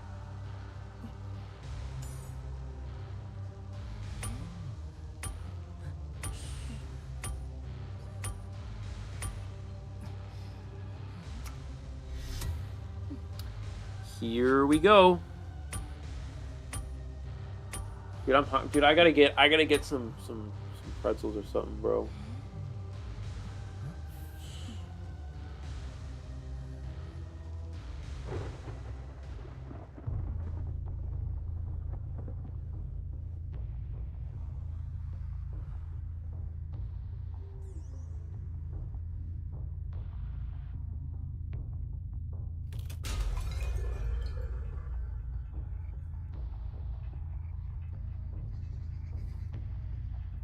All right, here we go. Back into the match here. We're going to see Killer Boss. Again, probably just going to go straight for the Knight here. With the Wildling spawning middle. That's not... Oh, Knight's going to try to go for a hide play. Now, I wonder if Killer Boss is going to fall for this or not. And he indeed does. Looks like we're going to see the Wildling be the one to pick up the chase here. And again, this is one of those situations where... This is why Netties he's opposed to restarting, because the hunter kind of like gets an idea of like, okay, what I did last time worked or didn't work. I'm going to change up my strategy. Same for the survivor. But looks like Killer Boss does not see the trail. A good rotation from AT. We see AT hiding and rotating properly here. This is exactly how you're supposed to play a position like this. They're doing a very good job of utilizing all these to their ability. Swing and a miss there, but does still get the hit right before Ice Spice was able to escape. And now the resentment almost to max. This Killer Boss can put up another cage. There's the cage. Oh, swing and a miss. But another, just a fast down onto the Gardener. And it was a great rotation from the start from the survivors, but you just see the power of this Goatman Hunter, just being able to trap survivors, making it so they can't do anything. And that's just why this Hunter is just so strong, and arguably the best Hunter in the game as of right now. Whose idea was it to make Goatman? Anyways, we're going to see Excitement build here with Antiquarian and Gardener. He's going to use this cage. Going to switch back.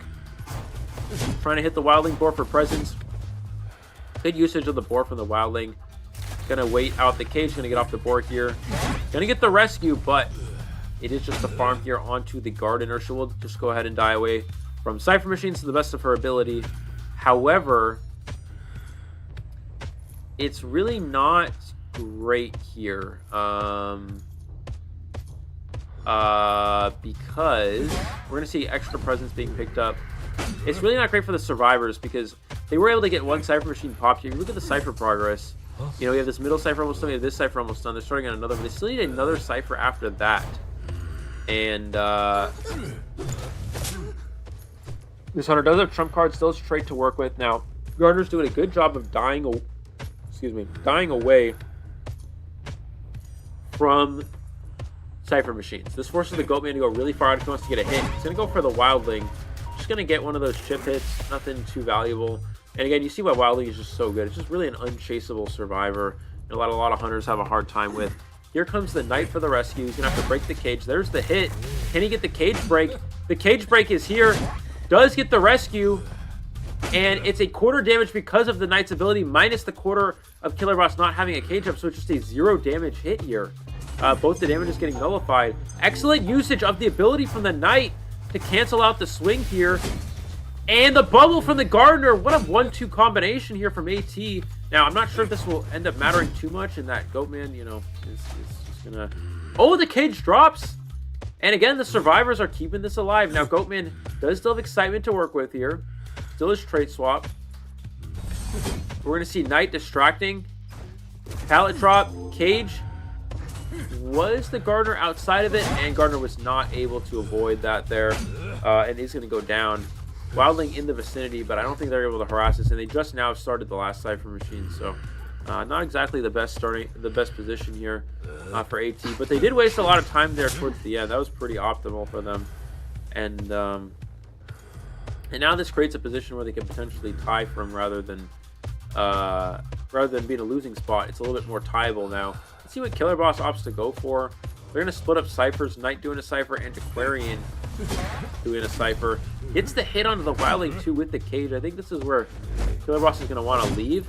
We're going to see a Mind Game with the pallet. Mind Game gets the swing and the hit through the pallet to secure the down. The last Cypher from the Antiquarian is almost ready. 70%, but it's not enough just yet. And there's the chair. The question is, how do you rescue this? I guess Knight comes in for the rescue and pops with rescues at the end game. Pop Cypher Machine's about prime now. There's the cage. Swing and a miss. Knight's gonna need to use the helmet. Calls it correctly. Gets the down. Cypher pop. Does he switch to oh, he doesn't make it. He does not make the rescue here. As he puts up the cage, he's going to stop the save altogether.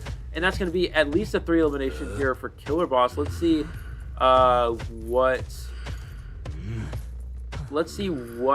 Marone can do. Marone's going to try to push for a 1 escape at this point. Killer Boss does have trait now.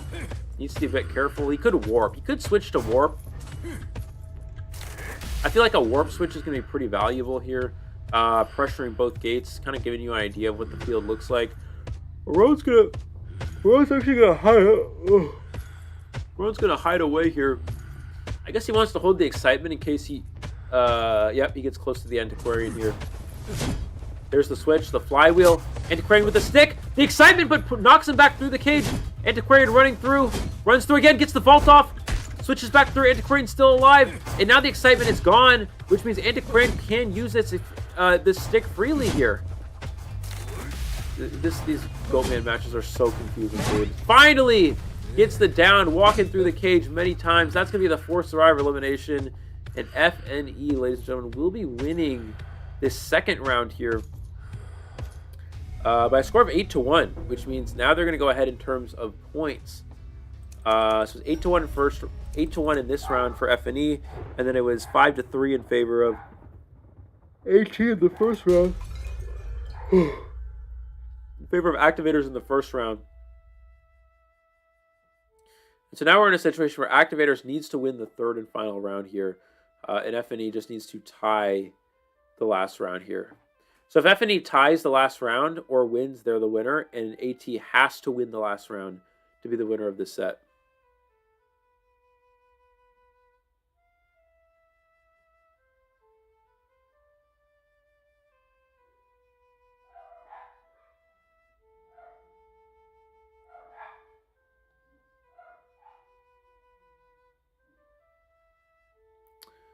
Oh my god. Okay, I'm going to need to get more caffeine, guys. Caffeine run. I'll be right back. You guys can admire the IDV wall back there. I got to get like another something. I don't know what. I got to put up more. I'll put up more stuff later, but. Okay. Oh, you guys can hear my dog in the background. Yeah, the dog's just barking. Okay, let's get more water, more coffee. I'll be right back.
Okay, and we're back.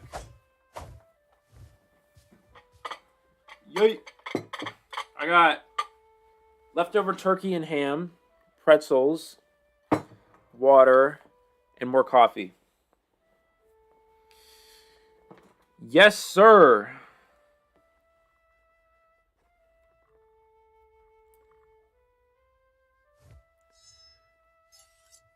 What child? What are we talking about? What?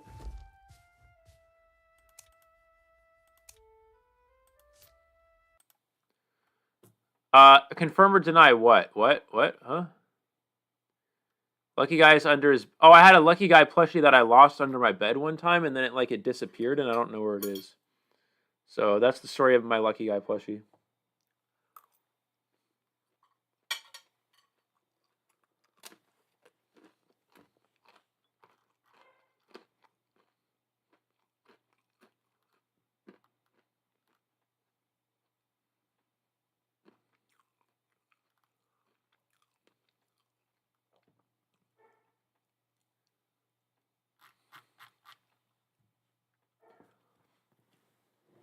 I lost... Apparently it's my kid. According to the stream chat, that's my kid, and I lost it. Lost him, but I don't actually know where he went. I mean, I did lose him. Rip the lucky guy plushie, who's now disappeared into the abyss. Never let Eli have kids. Is this turkey or ham? What is this?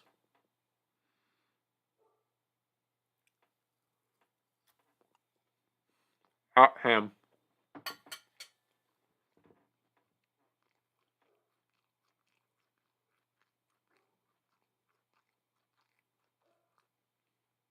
Apparently it's crazy.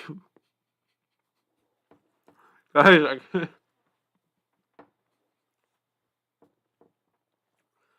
he's around somewhere. You know, he'll turn up. I put him in timeout one time and he just ran away.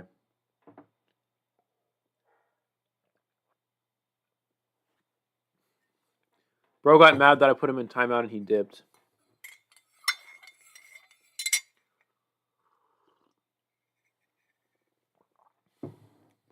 That one coffee's not as good because that has some of the grinds from the bottom of the thing.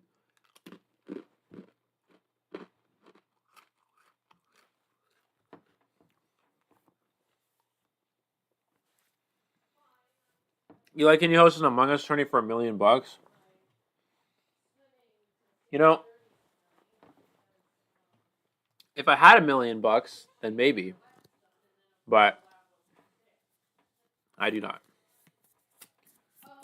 Actually, if I had $1 million, I'd probably use about 700,000 to buy property, which I'd then rent out, and that would become passive income over time.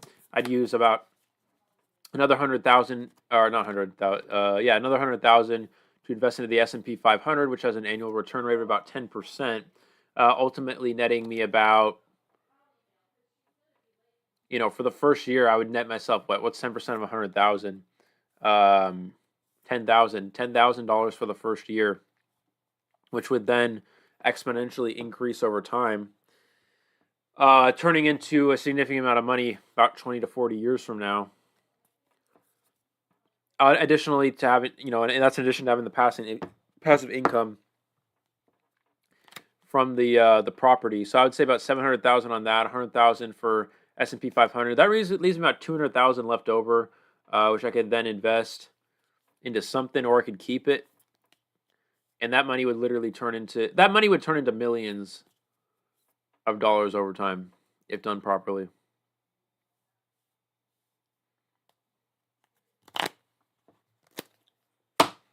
200. I'd probably use about 50,000 to buy a car. Guys, here's very important life advice for you guys. Very important life advice for you guys. Cars are the most expensive thing you will buy that will only go down in value.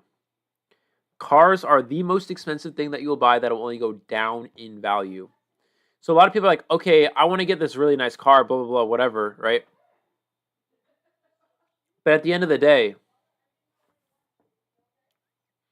it's only going to go down in value. Why buy a car when you could buy property, which will go up in value over time? You can then rent it out if you don't want to use it in the future. get more than your get more money in return than you put into it initially, because it's worth more in the future as well. And then you'll have passive income. That income will just be just be fluid, and you'll just get it for free. You won't even work. Someone will live in your property that you purchased, and you'll then have that money consistently for the rest of your life.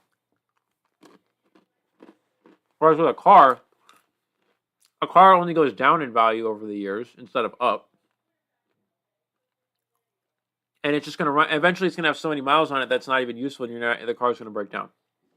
So what's the point, right?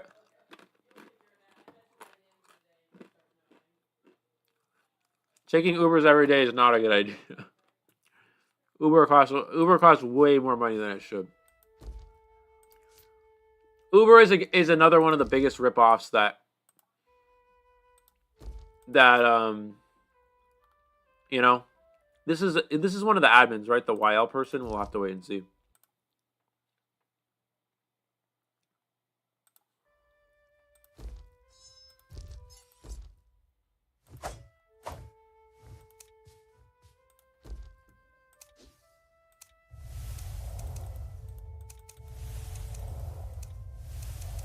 Have my student debts. That's another thing, is that college is so expensive when a lot of degrees nowadays, a lot of jobs nowadays value job experience over degree. Now, of course, there are plenty of jobs where getting a degree is worth it. And I commend you guys for doing that. But again, student debt is crazy, dude. It's a crazy thing. It really is.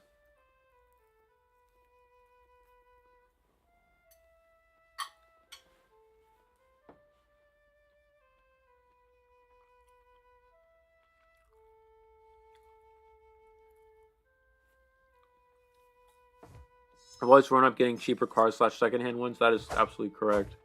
That's what you should be doing if you want to save money. Smart with money, guys. There's a fine line between being stingy and being smart, being intelligent with your money. Yeah, this is an admin, right? Okay, we'll add them after this. There's a fine line with being stingy versus being smart with money. Be smart with your money, guys. That's the advice. That's the life advice I'm trying to give you guys here.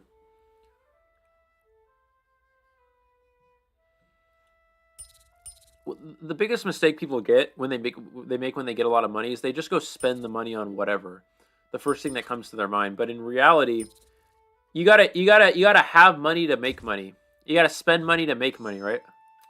If you have a lot of money, you can make money. You can make more of it if you're smart with it. You know what I mean? This is gonna be the new hunter here for AT. Slay Queen. Oh my god. We have Slay Queen. Girly. Let's see their past record. No, Slay Queen. Guys, we have Slay Queen as the hunter. I'm very excited to see Slay Queen play here. Slay Queen, let's go. Oh my god. Guys, Slay Queen's going crazy today, dude. 4 kill incoming. Zesty Eli in the house. It's crazy, dude. This is gonna be a crazy match right here, guys. I'm really excited.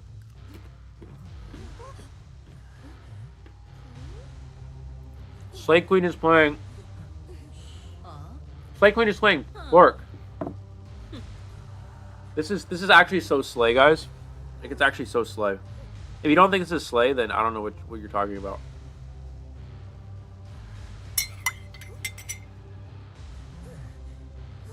This next cup of coffee is ass, dude. The coffee grind's gotten the thing, and it's just like tastes bad. But I need the caffeine to keep me going. See that zesty Eli moment was because of the caffeine.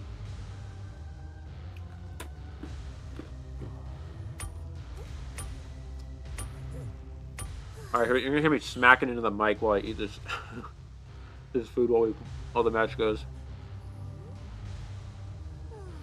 Eli, watch that Slay Queen be cut out of context and used on TikTok. It probably will be. There's a lot of out of TikTok. There's a lot of Elio out of There's an Elio out of context moment video on TikTok, and I watched it, and it was really, really funny. The guy good props to the person who made it. It was really funny, but it's also like it was so out of context where I was like, I did not say it like that. It was just like, I did not. Like, I was watching like, bro, I did not say it like that. But it was funny. I commend them for that. Guys, get your leftover ham, leftover turkey is so good, dude. It's a lot of lean protein. Really, really good for you guys. Really good for you guys, trust me. Leftover turkey and ham and chicken and all that, dude. It's really, really good for you guys, trust me. We're going to see the Clerk get into the match here. Looks like first target will be the... This is the Puppeteer. Keep in mind, AT, ladies and gentlemen, needs to win this round. Double back pallet stun here from the Puppeteer. Slay Queen. Slay Queen. Off to an unfortunate start. Let's see what they can do to turn this around, though. Why are we having... Do you guys hear that echo? I don't know why we're echoing like that. Weird.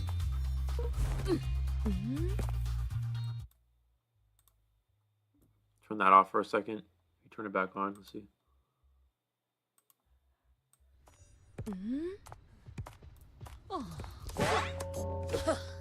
Hit onto the Puppeteer. We'll keep the music off for now. Am I echoing or is that just Clerk? Blink is it carrying the down onto the Puppeteer here. Excellent Blink. Is that just me? Is that just what Clerk sounds like, or is that, or am I echoing, guys?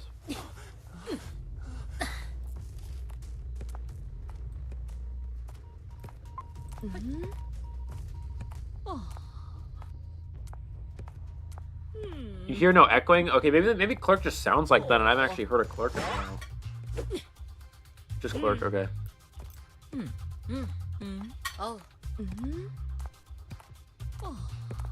I didn't even know Clerk sounded exactly like that, but anyways. Slay Queen continuing after the Puppeteer. Really wants to get this hit before the Puppeteer's tide runs out. Mind game. Excellent job from the Puppeteer. I think they're going to get their puppet back here unless they get the hit here. Slay Queen gets the hit right before Tide Turner runs out here. That was a slay moment, ladies and gentlemen, from Slay Queen. And just like that, we're going to see Puppeteer and Chair for the second time. Not a lot of Cypher progress. We got a Cypher here. We got here. We got two Cyphers with a lot of progress. They still need two full Cyphers against a Clerk. This is looking like a winning position for Clerk here. Here comes the Cheerleader in for the next save. What can they do to rebound this? Actually missing the charge attack and getting the free rescue. Puppeteer gonna use the puppet there. Missing the hit onto the Cheerleader. Survivors probably would have welcomed that, actually. Forcing attack recovery, giving Puppeteer even more distance. But falling a little bit short. We can use the chip recording. No, she misses the window vault. I think what a lot of hunters miss out on, chip recordings are really good against Puppeteer. This would be a great moment to utilize that. And I think Slay Queen is sort of... also only does not have a lot of recordings here. Mercenary taking the hit, though, is able to body block, but not able to use the perfume. So that is really not optimal here for the survivors. Cheerleader should get to 25 of encouragement here, which means that the Puppeteer can jump back up once downed. And so, only one survivor decoding, though. That is going to be the biggest problem here for the survivors. AT Slay Queen looks like they're getting kited, but in reality, they actually have a lot of time to work with. Oh.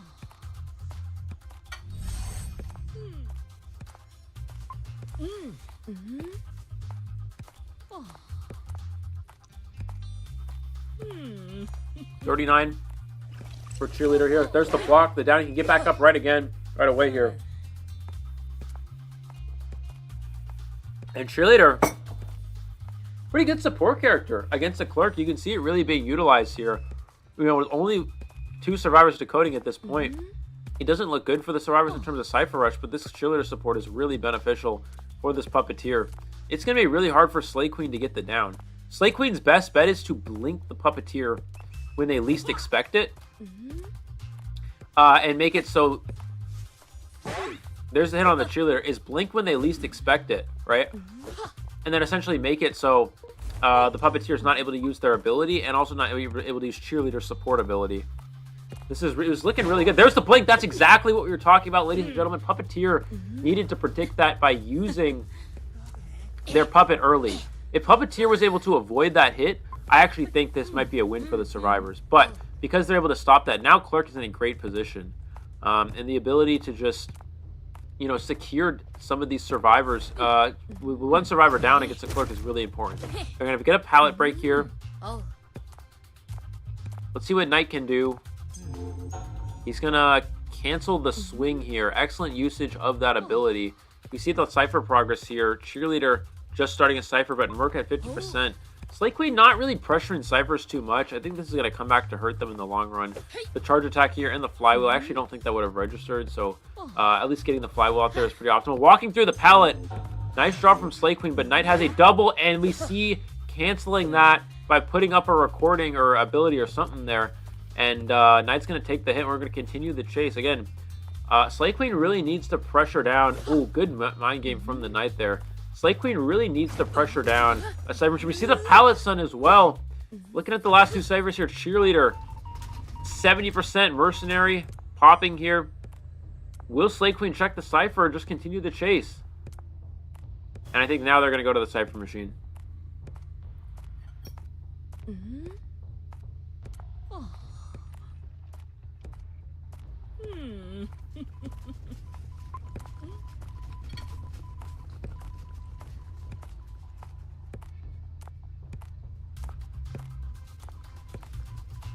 Let's see what Slay Queen's able to do at this point. We're going to see Cheerleader getting to the pallet. Mind Game walking straight through. Will they walk through again? Beautiful flywheel from the Cheerleader. Able to avoid the hit. Mind Game at the pallet. Swing and a miss. Another Mind Game. Another swing and a miss. Cheerleader gets the pallet stun. Beautiful discipline there. Is going to go ahead and block.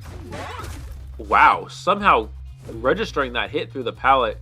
Clerk actually switched to abnormal. But I think they have another Cypher machine that's primed. They do. They have another Cypher machine that's primed here. So this abnormal, very, very premature switch here from Slay Queen might go on to cost them the match, as they no longer will have teleport or any sort of pressure like warp for the end game. Let's see how this works out, though. Obviously, abnormal, a completely useless trade at this point in time. Knight does not have broad time, so they're going to go ahead and go for the end game pop. Slay Queen, of course, could go for a chip recording at some point here. Let's see if that's something they opt to go for, or just continuing to chase here. Do they have a pallet break? They do have a pallet break. Knight has one more helmet to work with. Here comes the Mind Games. Just gets the hit without the flywheel or the item being utilized. Wow. Excellent job from the Hunter just to swing through that. And Knight, unfortunately, was not able to use their ability. And that is a game-changing play, ladies and gentlemen, because this is a Clerk. Clerk could easily go pressure down these other gates here.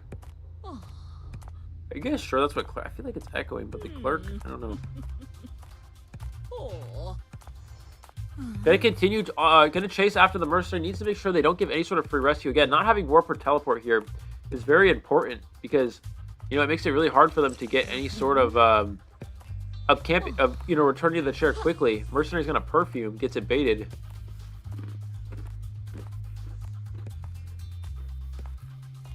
We see some good discipline from the Mercenary as well. At this point, Slay Queen needs to make sure that they don't, and we're going to see them block the exit gate there. I was going to say they need to make sure that they don't give an accidental escape to the Mercenary. The Mercenary is going to go down. Unfortunately, this is the incorrect route from the Mercenary. You need to go to the pallet here. Unless Daughter misses these swings here. Let's see. Finally getting hit onto the Mercenary. Again, Mercenary needed to go straight to the pallet there and did miss out on that.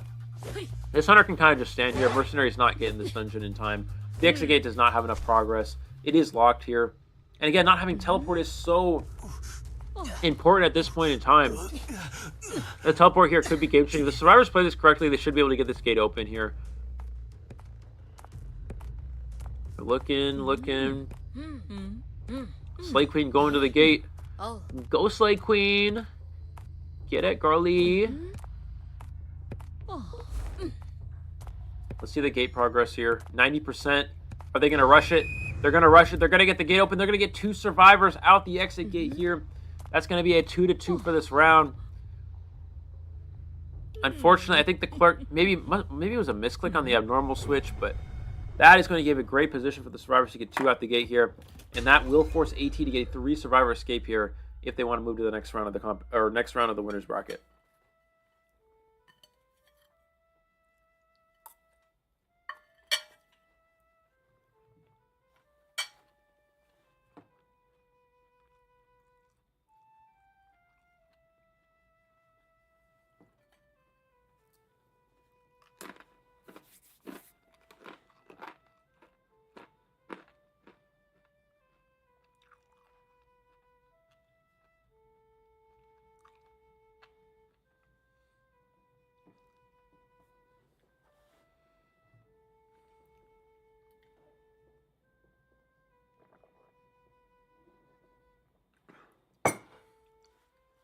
All right, guys, let's do some of these events. I don't really do the events, but oh, I can't do that when we're in the while we're in a team. Damn. Oh well. Is there anything from this event store that's even worth getting? I mean, like, there's just like nothing useful, right? Like, I don't know.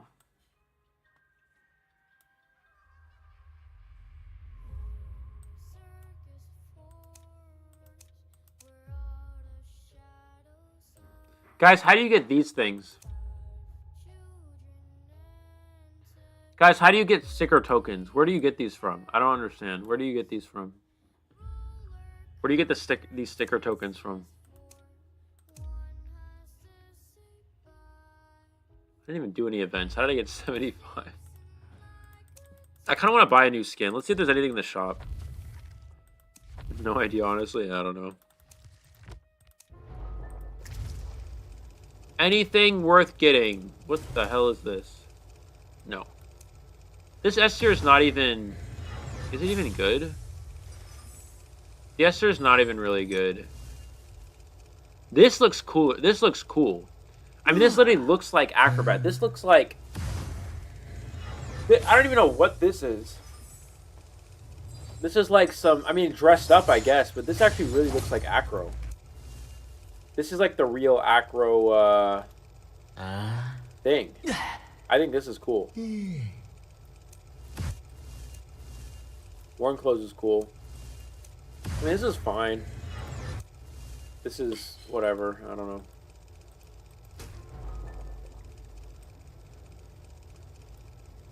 I mean, none of these skins are like really... This one's pretty cool, actually. I kind of like this cord skin. Ooh, actually... I actually quite like this cord skin. I'm not going to lie. I quite like this. This cord skin is actually cool. Pretty cool. Is it even good as you look at the most breathtaking S tier? You're talking about the... You're talking about the Hullabaloo. Do you guys actually think that one's good?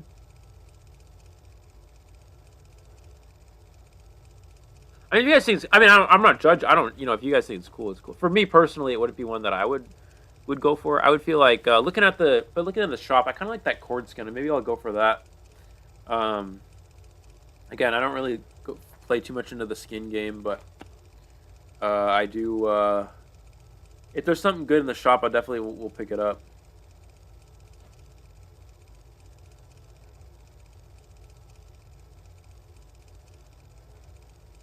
I feel mad about most skins that aren't collabs. Honestly, I'm a bit similar in that thought process to you. Eli's not a real circus fan. No, but like the acrobat, like the regular skin looks more like an acrobat, right? Like an evil acrobat, like IDV is supposed to be. This game is supposed to be horror, right? Like his eyelashes are pretty. I didn't even look at the eyelashes. I don't know.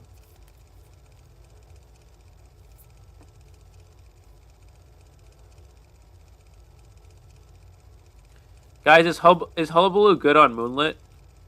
I feel like he has to be good on Moonlit, right? Like, if he's not good on Moonlit, like, what's the point of even making the Hunter? Is there any Hunter you'd want to see a Survivor version of? Any Hunter that I want to see a Survivor version of? So it's like, huh. You mean any Survivor I want to see a Hunter of, or any Survivor, or what you actually said? Either way, a Hunter that I want to see as a Survivor... Maybe Goatman, right?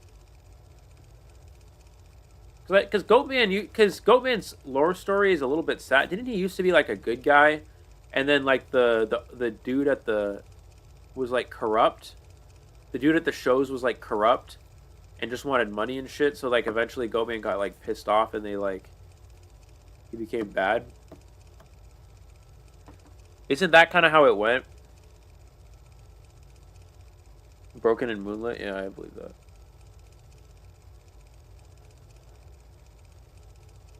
Seer's gonna have a high tier costume coming, so we don't really need more Seer costume. We got enough of those.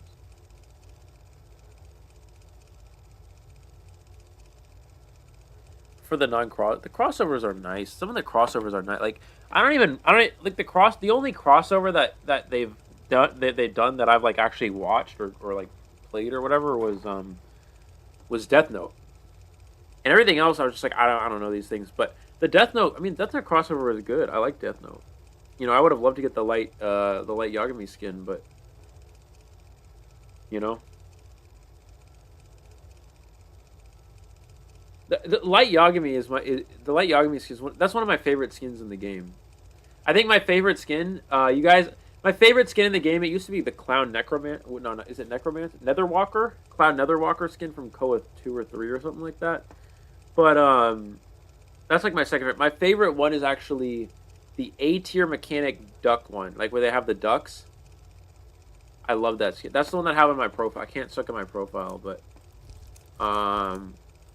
I love that one.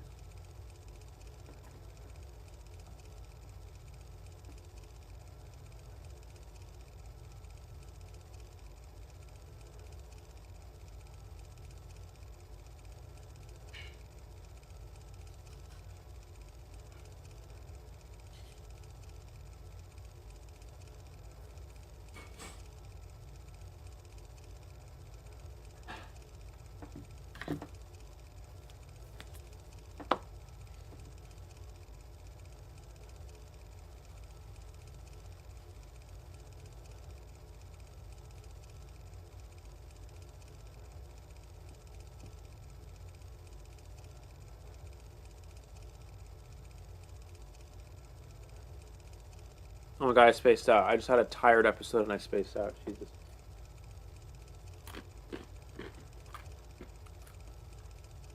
The duck mech is my favorite one.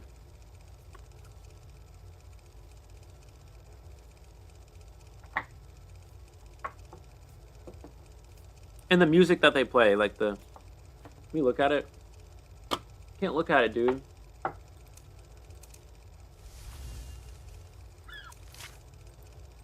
Is there a way to like look at it somehow if we go to like contact? Can we open my profile somehow? Why the hell am I in Taiwan? I like how I'm in Taiwan and everyone's talking in English and like one person in Chinese. And no one's actually talking in Thai. I don't even know why I'm in this. Should we troll the English chat while we wait, guys? Why is email your channel pick genuine question? Because when I was making a channel pick way back when, I mostly played patient. It should probably be Seer. And I'm probably going to change it. So you guys know my picture, like the starting soon screen, like Seer thing. That's probably what I'll change it to. I'll either change it to that or I'll change it to this. But I just never got around to changing it back. Let's troll English 1, guys.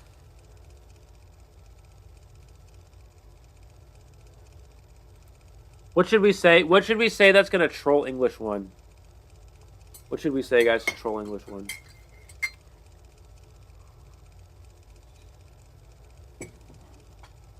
Not Reswim. Not Reswim, the other one. I mean, Reswim's good too, but not Reswim. I'm talking about the other mechanic duck skin. Okay, we're going to troll English 1, guys. What do you think?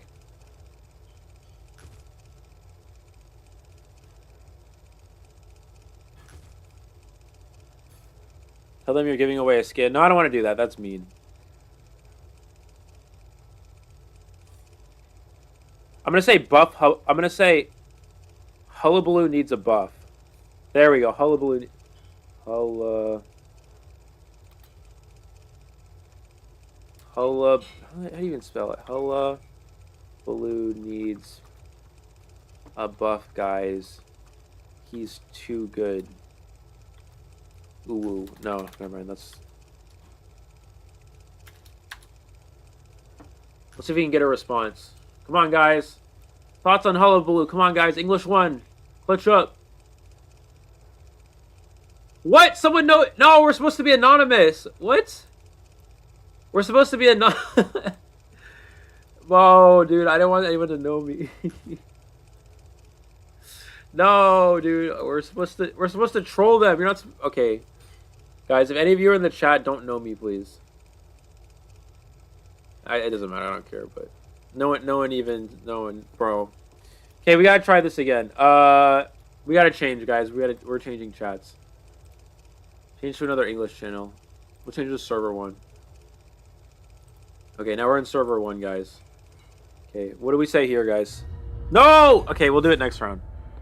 We'll do it next round. Say I am UIO, and everyone's just like, who the fuck cares? If you send a message, you can view your profile by clicking on the portrait. Oh, yeah, that's smart. Okay, I didn't think of that.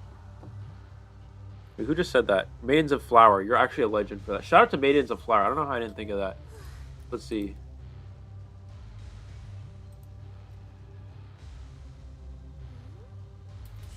Ooh. Yay! Oh my god, Maidens of Flower is a legend, dude. Shout out Maidens of Flower.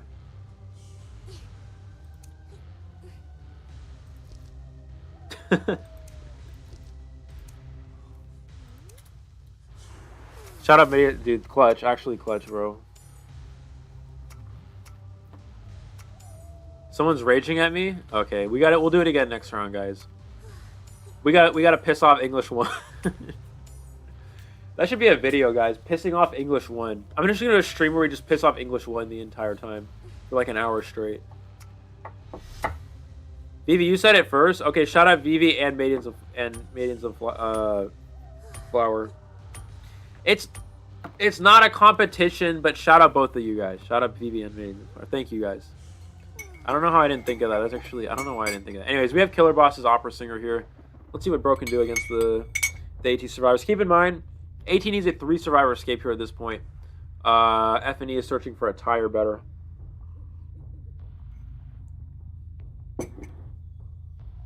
Then I get canceled. English 1's gonna cancel. I'm gonna say like some skin is ugly, and they're gonna be like, no, let's do a ship, guys. If we do a ship that they don't like, we're gonna ship some characters they don't like, and they're gonna hate me, dude. Guys, give me a really bad ship that everyone will hate, and we're gonna do that next round. Excellent hiding job from Cat here, but I think the trail has now been spotted out. Will they get the pallet stun? Oh, good patience from the hunter to not walk through the pallet there. Killer Boss getting an early hit onto the cheerleader. And Cat in a bit of a tough position now.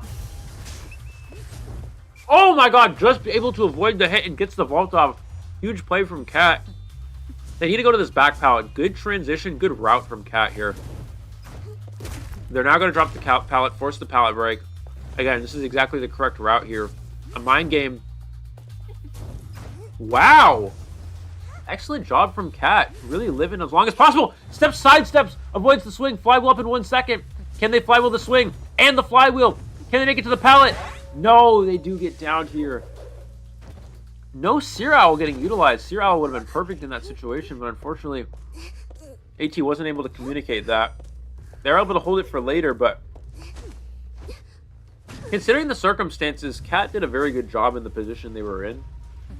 However, it's still a pretty good start for the Opera Singer.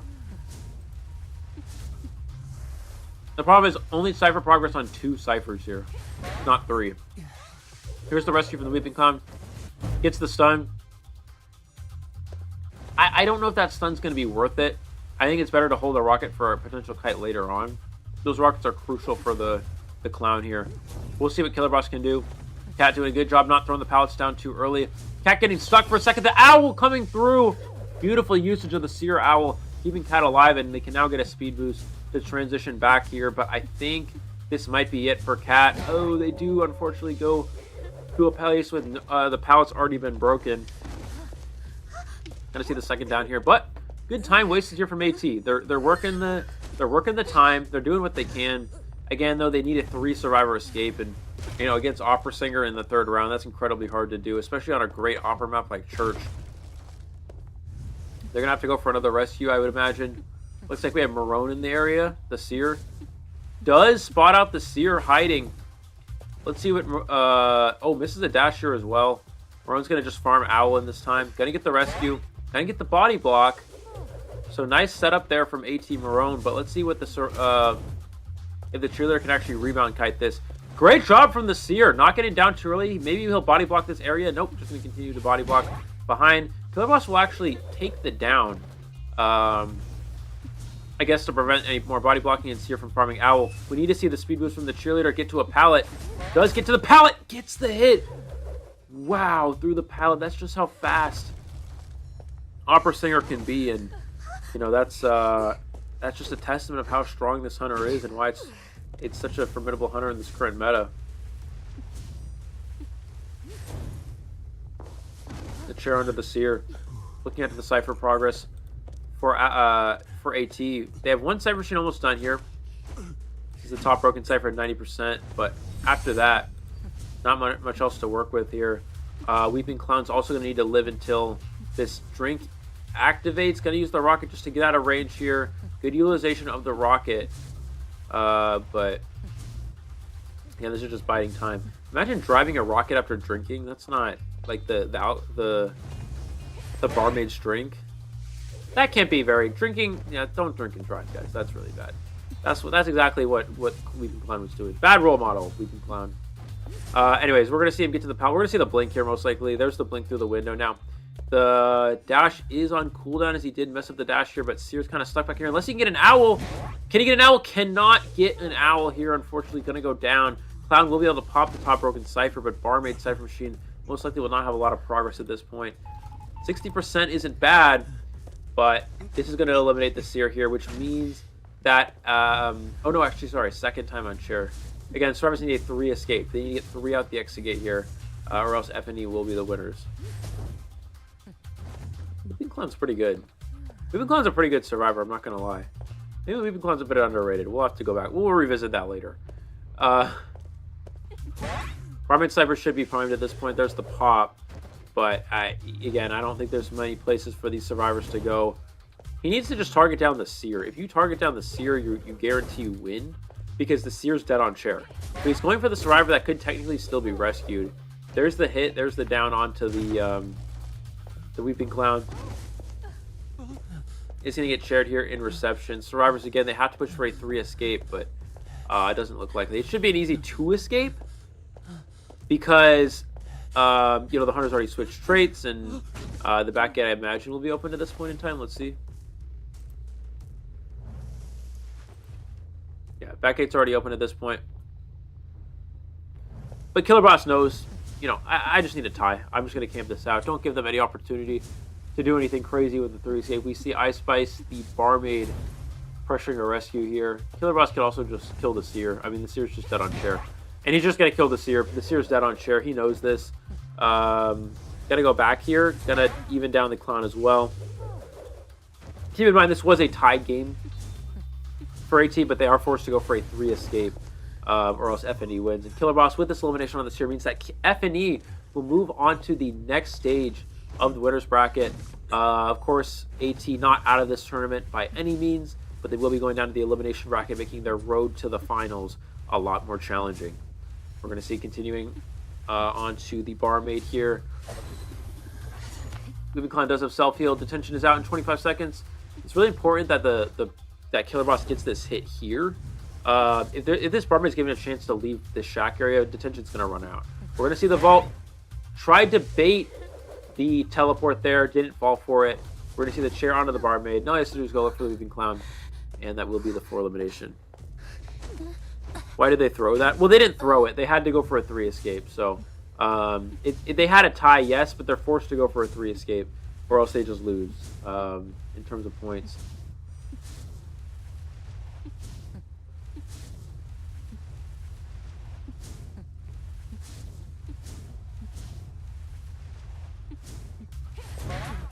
There's down on the Weeping Clown for elimination, and that will be F&E.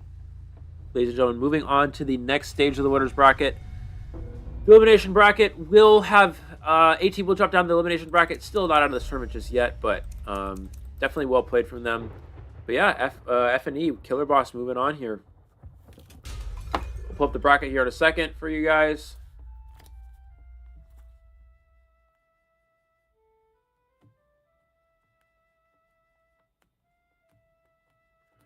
Damn, dude, the sleep is hitting me, dude.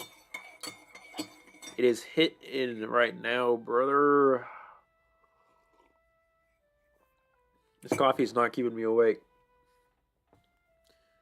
Rip Slay Queen. Slay Queen. She did what she could. It's not an easy world nowadays, you know. But doing what she can, you know. Good job from Slay Queen. Also, guys, that was only our first match. We still have another match after this. Let Them Cook versus PBM. Let me see. Let me pull up the bracket for you guys, actually.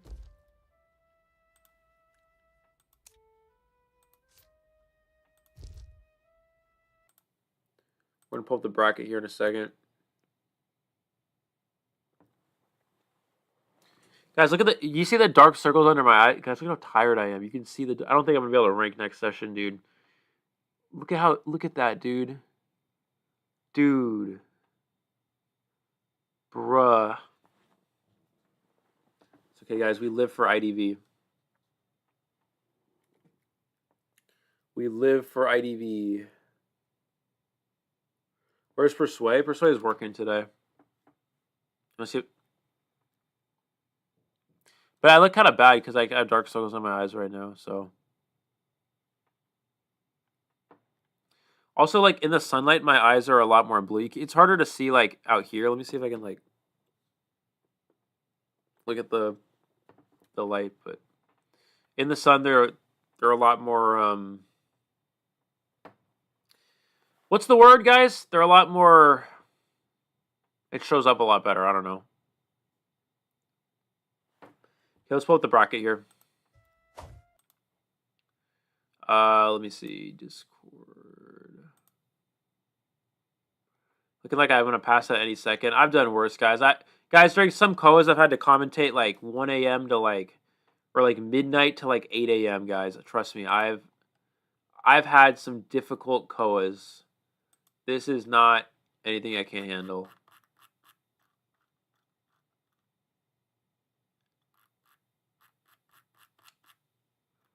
Let's see. Let's get the bracket here up for you guys to see.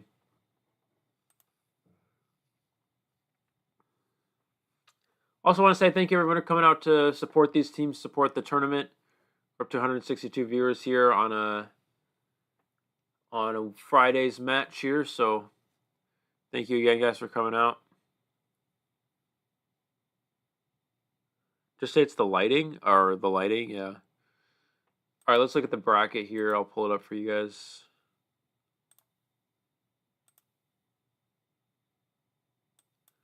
Oh, that's not it. Where's the bracket?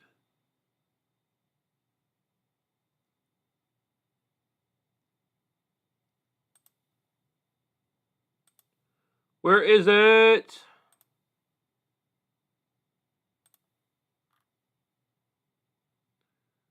Why can't I open the bracket? Oh, here it is. I'm tripping, dude.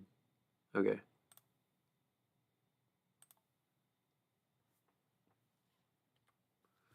Okay, here's what we got so far for the bracket. So AT and so this is a match you guys are going to look forward to. I think it's going tomorrow. This is GSL versus Minute Zero. The bracket was changed around a little bit. Now it's GSL versus Minute Zero. Who's going to be going up there. And then we have Activators versus FNE. FNE is going to move on to play against Fallen Knights in the next stage of the competition. Then we have this was match 87. So, oops. Loser of match 87 will go down here somewhere. I think like in here, or they're going to go over here. No, they're going to go over here somewhere. They're going to be like here. Yeah, loser of 87. So they're going to be here. So they're still way ahead, though. See, what's going to happen is Panic Penguins. These guys are going to play here. QQ1. Panic Penguins, which is, I think, Psyche's team versus Eclipse. Then the winner of that's going to play against QQ. And then the winner of that's going to play against AT. Because AT made it really far already. So they kind of get a boost there, essentially.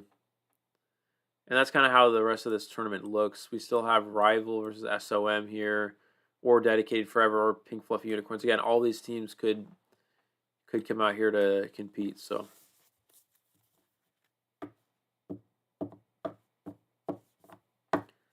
Is there any specific team you guys are wondering about?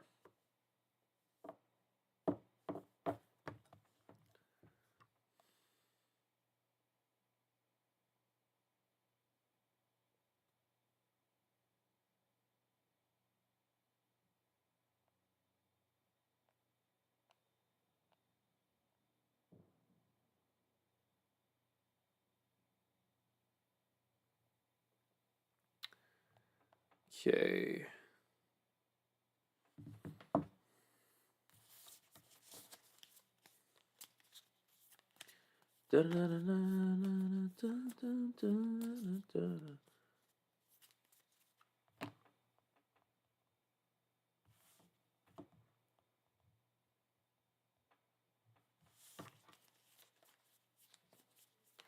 All right, guys. Next match to be Let Them Cook versus PBM.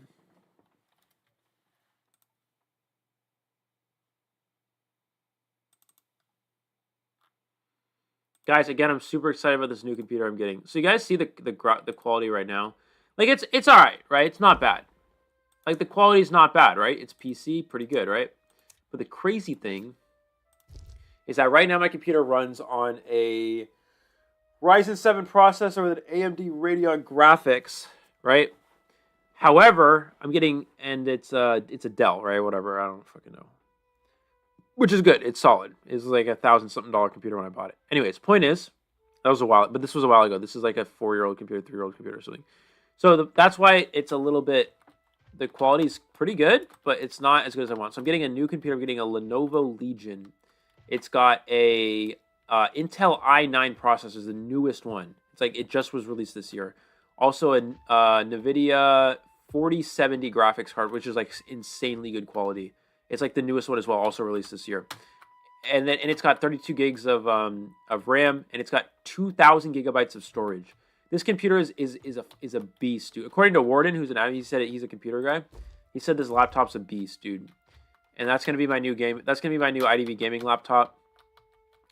We're gonna have some crazy high quality streams next week for you guys. When I stream this tournament and you guys see it, you're gonna be like, holy shit, dude! The quality's so fucking good. Yeah, yeah, dude. It's gonna be good. It's gonna be good. Okay, while we wait here, we gotta look at Anne's birthday. Let's go through skins, guys. I'm gonna rate skins. And you guys are gonna judge my rating skills. Okay, because I'm bad with. I don't know how skins. I don't know how much is it. It was a lot. But I'm getting a Black Friday deal. I think it was like over $2,000 originally, but Black Friday deals I'm getting it for like 15 or 1,400 or something like that. I'm getting a crazy good Black Friday deal. No, I'm paying the entire thing straight up. The original was 2,500, I think, 2,500. But for some reason they're doing a crazy Black Friday deal, and I was one of the people, and everyone just picked that computer up super quick when they did it. I was one of the people that was able to get it. And the reason why it's also, so it was a Black Friday, so it went essentially from 2,500 to like 15 to 14. And the reason why is because one was a Black Friday deal, and two, it also had a there's like a slight like dent in the box or whatever, like nothing bad at all.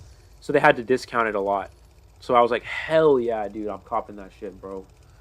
So I got that, and then oh wait, they added me. So that was insane, dude. That was an insane pickup, and that's gonna be delivered in a couple days. I paid the whole thing in full, so we're good. I'm paying it in full, technically.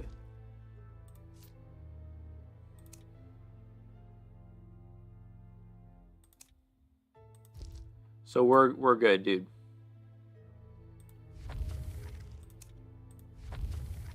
Okay, guys, we're gonna look at skins. Ready? I like this. This is good. This is like a this skin is like a. This is a good skin. I like this. This is really good. This is like a 9 out of 10. That's a really good skin. I like this. This is just atrocious. That's like a 1 out of 10. This is oh shit. This one's pretty good. Maybe 4. Nothing special. This one's good. This one's like an 8 or 9. The doctor one I just don't care about.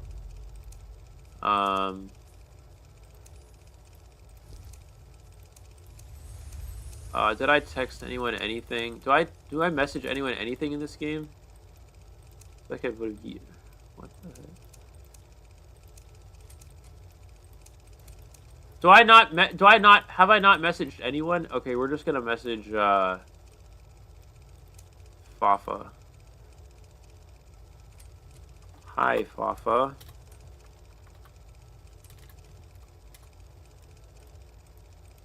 No, wait, I can't click on my profile anymore. What? Oh, it's in here you gotta do it. Oh, shit.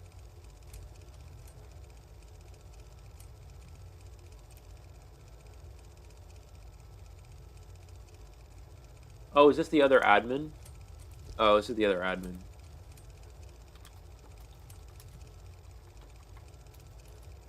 Guys, remind me to add the other admin after the game. Okay. Eli has no IDV friends? Wow, that's crazy.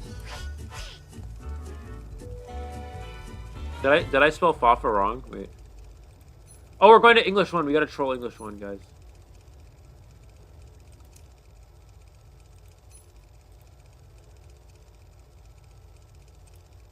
Alright, guys, what do we say? What do we say? What do we say? Guys, give me a bad ship. Give me a ship. Give me a ship that people are gonna hate. Give me a ship that people are gonna hate, and we're gonna troll them with it. Come on, I don't know ships, guys. You gotta give me ships. Oh, that was the mechanic, by the way, guys. This mechanic. This is my favorite skin in the whole game. This mechanic.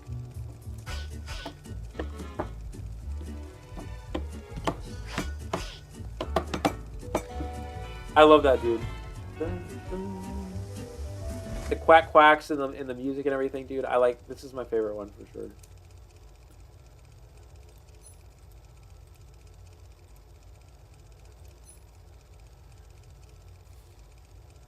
Leo and Bane.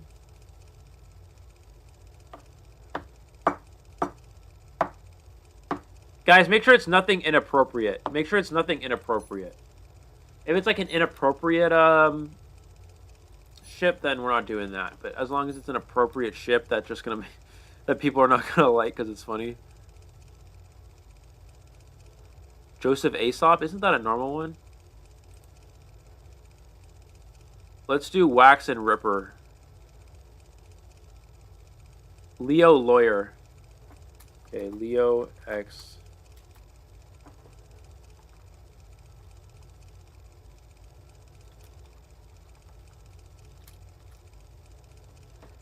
Oh, I should say, what's lawyer's name? Fred? Is it Fred or Freddy or something? Oh god, dude. Did I? Oh, dude, it's oh my god.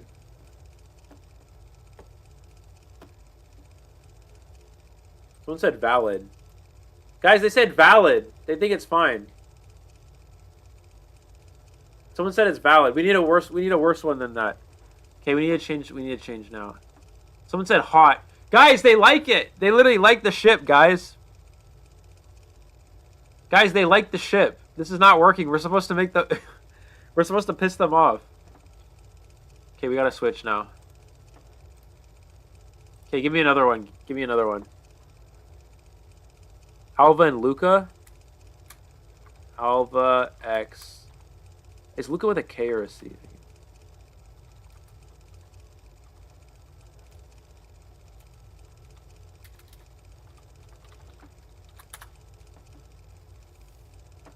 Alright, guys. Alpha X Luca, what do we think?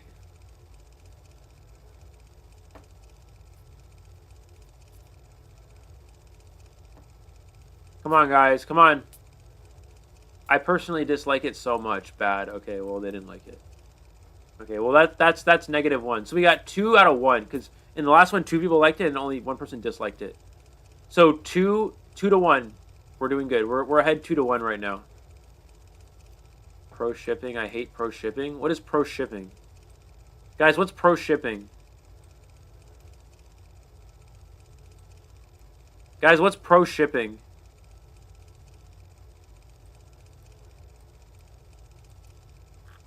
What is pro shipping? Alva Luca, you're weird. Okay, we're getting clapped, dude. 2 for 2. Okay, it's 2 to 3 now. 2 good reactions, 3 negative reactions. They're actually Look at this. They're actually they're actually talking about it, dude. Oh my god, they're talking about it. Guys, you're you guys are actually getting me canceled, bro. Oh my god. What they don't realize is I have no idea about the lore at all. I have zero clue about the lore. I'm literally just saying what you guys are telling me to say. All right, guys, we got to change again. Okay, that was a fail. That was a fail, guys. We got to change. You support all ships no matter the context? Yeah, I wouldn't know what the fuck that means, so I don't know, dude. Y'all set me up for failure, guys. All right, let's get another one, guys. Let's get another one. Let's get another. What else do we got? Do we have time? Is the match starting? I think the match is about to start. But you're gonna get canceled. All right, let's just say stuff that's not. Let's just say stuff that's not gonna make. That's not gonna make people mad. Like.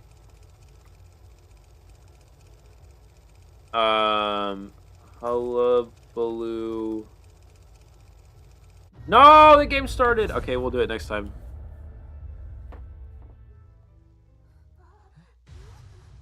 All right, let's look at the band picks for this match here. Hold on, let me pull it up.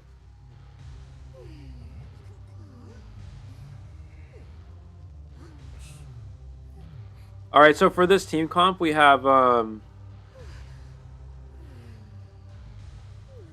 they didn't do the band pick in the chat. Where do they do the band pick?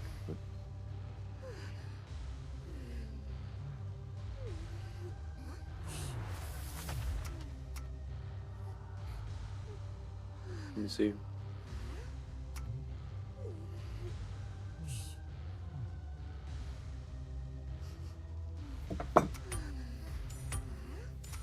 Can you see my game layout? Well, I'm on PC right now, but usually I have flywheel above the hand, like the hand button, the interact button. So if you go to one of my older streams where I'm using flywheel, you can see it. So just just check out one of my older live streams where I'm playing Survivor with flywheel, and you'll be able to see it. I'm on PC right now, so I'm not able to show you, but.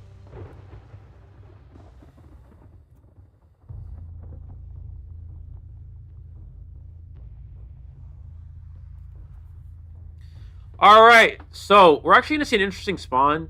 Lure spawns directly in corner. I've talked about this before. You never want to spawn directly in corner because you just kind of trap yourself back there, and that's a really bad location to be at.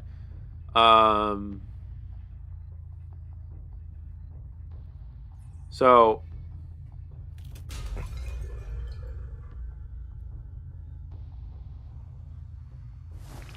he's just going to go for the lawyer. This is why... oh, wait, what? You're not going to go for the lawyer? I would just go for the lawyer there. But typically, you never want to spawn back there because it's really easy for the hunter to just go straight there and kind of trap you. And there's not really anywhere for you to go, essentially. We're going to see first chase on the night. I don't really like the night chase.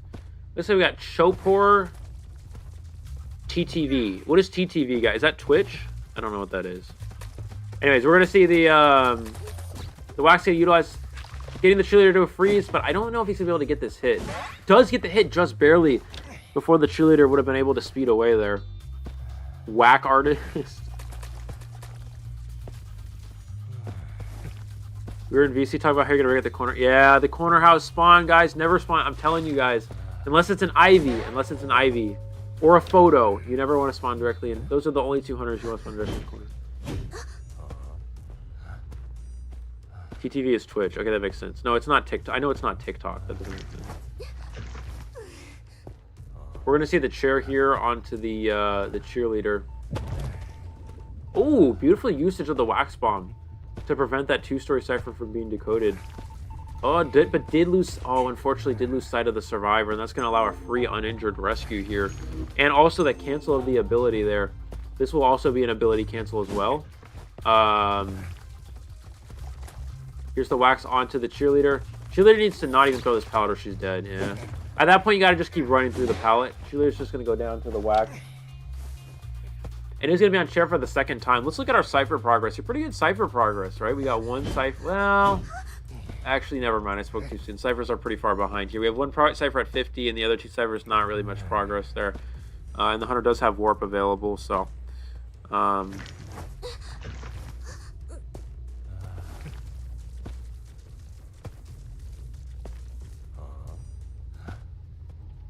Guys, it is so cold today. Oh my god. Anyways, we're gonna see the wax bomb up under the cipher machine. Missing that time around though, unfortunately. Chopor was not able to get that. And we're gonna see let's see what happens. So we have lawyer. Lawyer needs to be careful. If I'm the hunter here, I'd probably just warp onto the wanted order lawyer.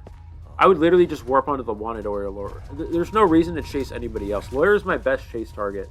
So I'm a little surprised that we don't just see warp onto the wanted. See, now you don't know where the lawyer is, and now you just lost your decoder chase target. Here, Cypher's moving warp to the lawyer's Cypher. You know the lawyer's there, just warp there.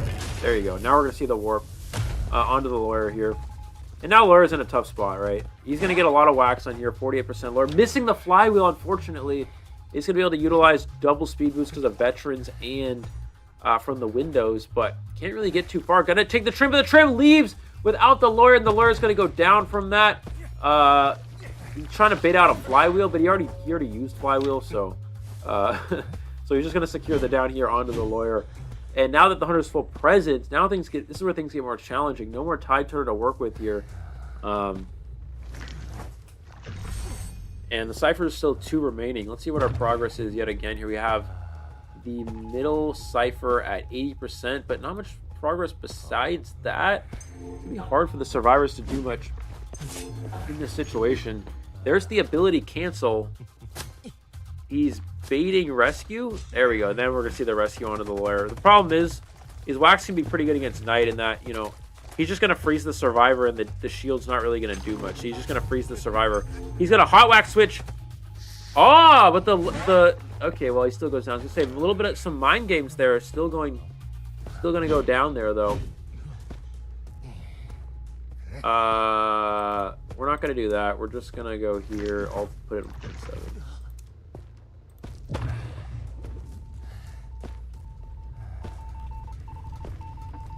0.7. That's still not good quality. I'm gonna leave it on 0.8. If it lags, I mean, we're not playing, so it doesn't really matter that much. I don't really care about this. This is why we're getting a new computer, guys. It's gonna be good, trust me. Instant down onto the Knight with the hot wax switch. And Chopper TTV here, putting in the work. I'm gonna put this Knight on the rocket share here. And look at the cipher progress. 50% on middle. We have the perfumer on another cipher as well, but it's not much progress as well, so it's gonna be difficult. There's the warp. Finds the lawyer, gets the drop down onto the lawyer, securing the down here. At that point, I think Perfumer should have not rescued. I think Perfumer should let the Knight die and get dungeon. I think that rescue from the Perfumer might have just cost them their 1 survivor escape here. Because if you allow that Knight to die, you're a full health Perfumer that could just make you just hide out and make dungeon. Maybe search a chest, get an elbow pad. Just hide away from the hunter and get dungeon. Now this hunter's just not going to chair the Knight, and he's just going to go for the 4 kill. So I think in that situation, it's actually more advantageous to not rescue the Knight and just go for the 4 escape. The only way this is advantageous is if Knight could kite long enough for the cipher to be primed. And he may as well be able to do that, but no. Yeah, the wax artist acknowledges, you know, I need to pressure this cipher machine rather than commit to this target. And this is what's going to be the difference between me getting a 3 kill versus a 4 kill. And I know it seems like an obvious play. Okay, sure, you know, we're gonna see the instant down again here. I know it seems like an obvious play, like, okay, obviously we're gonna rescue, but in that situation, it's actually better not to rescue, because then we could have seen the dungeon open because the Knight would have expired and Perfumer could have made it out. We're gonna see the illusion here. That is just an illusion, not an actual survivor. Trying to build up the wax here, 36%. 70, 89, 100% the down onto the Knight. Perfumer does still have self-heal, but keep in mind, Perfumer heals slower than most survivors. We're going to see the pickup onto the Perfumer. The chair there. The Knight will get shared next. And that's going to be a 4 survivor elimination for Chopper TTV. Just like that, let them cook off to a very good start here. 5-0 ahead of PBM. There was an S badge too. Look at that. You saw that? Bro's flexing that S badge. I'm with it. I'm with it. I'm a wax artist player, so I'm with it.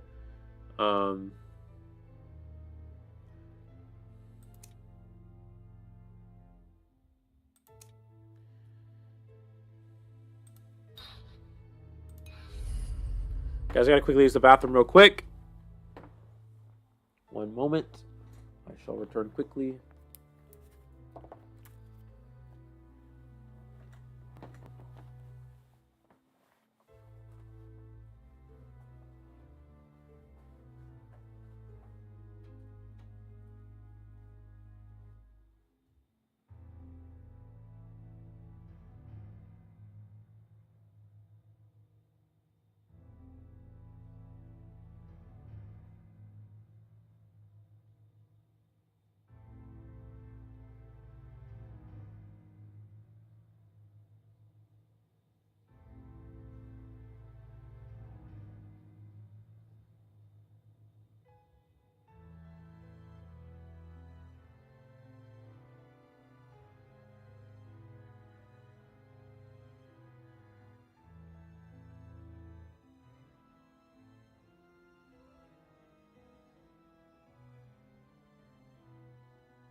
We have returned.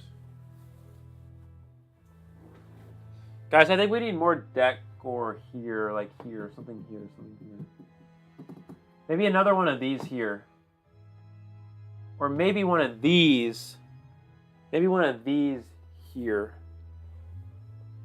I don't know.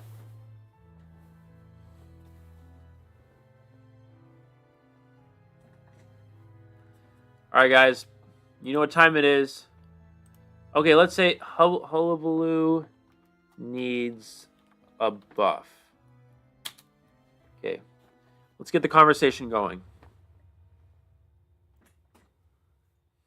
No. Okay. Bro said no. Maybe yesterday? Okay. I think it's time for you to sleep. Leon Kennedy. Leon Kennedy. 208. I wonder who this is. I feel like most players over 200 I would know because they've been around the game a while, but I don't know who this is. Interesting. Anyways. Oh, wait. The fact that they're saying this means they probably know that I'm tired, which means they probably want... Oh, okay, Leon. I don't know. Leon, who are you? Let me... You're over 200. I want to... It's my goal... I make it my goal to try to know everyone over 200. Are you in the chat, Leon? If you're in the chat here somewhere, say what's up. I gotta know all the old school players, all the veterans. You know what I mean? Okay. Let's see here. Okay. Well, that wasn't a really good reaction. Let's. What else can we do here, guys?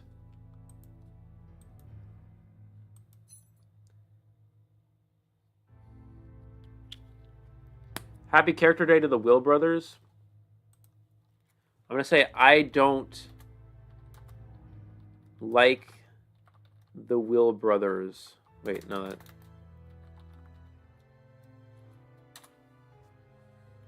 is not very controversial. I need something more controversial.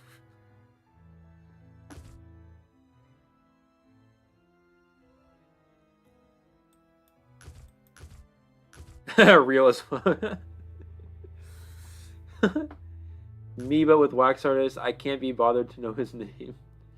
Fair, I don't even know his name either. And I literally play wax like that's one of my main hunters.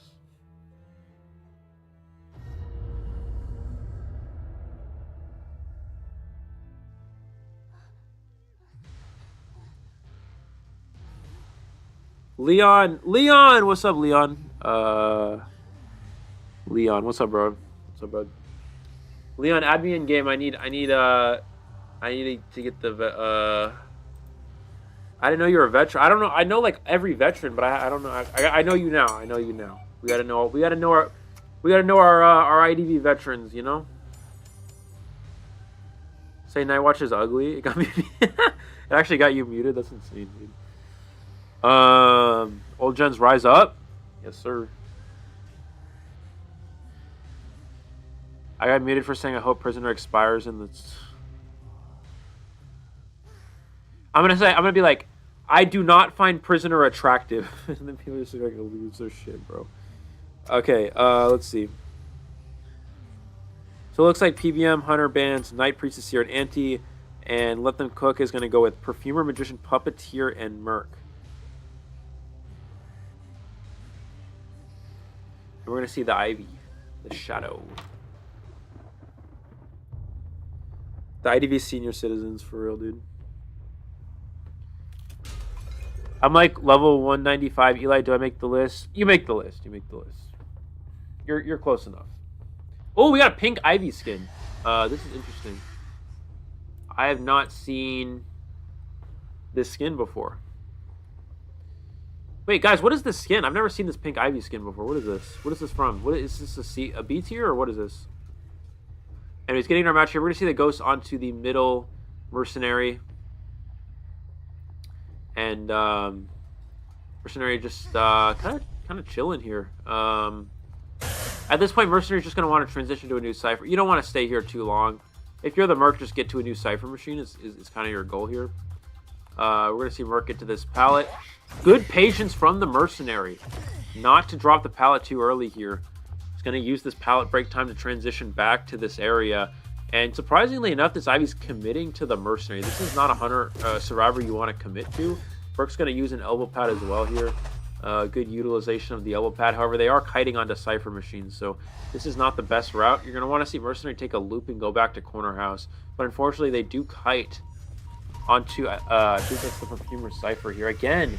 That is a missed scare from the Ivy here, and mercenary is doing quite. I don't know about this mercenary chase. I mean, this is such a hard chase. We're gonna see the blink there, but I mean that's only for one hit. Mercenary still got 2 level pads to work with, and is only at 49%, which means that a ghost scare is not gonna get the mercenary here. Merc just needs to be careful not to get to 60%. Just don't get to 60%. Mercenary doing a good job here. Elbow pad perfect elbow pad into a pallet drop. This mercenary knows exactly what they're doing. Trying to go for the mind game again. Mercenary not falling for it. Not falling for it at all here. 53%. That's fine. He's going to need to use the last elbow pad right here, I believe. Let's see. Mind game at the pallet. Gets to the side. Oh, he does get hit through the pallet there, though, and that's going to secure the down of the mercenary. But still pretty good start for the survivors. We see one cipher machine primed, another cipher machine about to pop, another. It's basically a 3 cipher kite. Cherry's cipher machine is about to get popped. Graveyard is pretty much primed, and we have progress on other ciphers. This is a winning position for the survivors. We see an insolence and detention field as well here.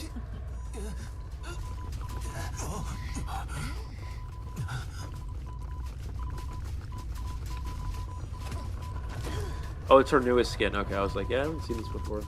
I still think the green one's pretty cool, though. You guys know the green Ivy skin? That one's really cool. Is it green? Yeah, it's green. That one's cool. We're going to see the scare onto the Puppeteer. Puppeteer's going to go ahead and go for this rescue. There's the TP back. The full presence is going to freeze the Puppeteer. Mercenary elbow padding, getting out of range. He's going to hit the Puppeteer. Puppeteer was able to use a puppet to avoid going down. Wasting time with the attack recovery. These survivors are playing really well against this Ivy. There's the main body, or there's the ghost rather.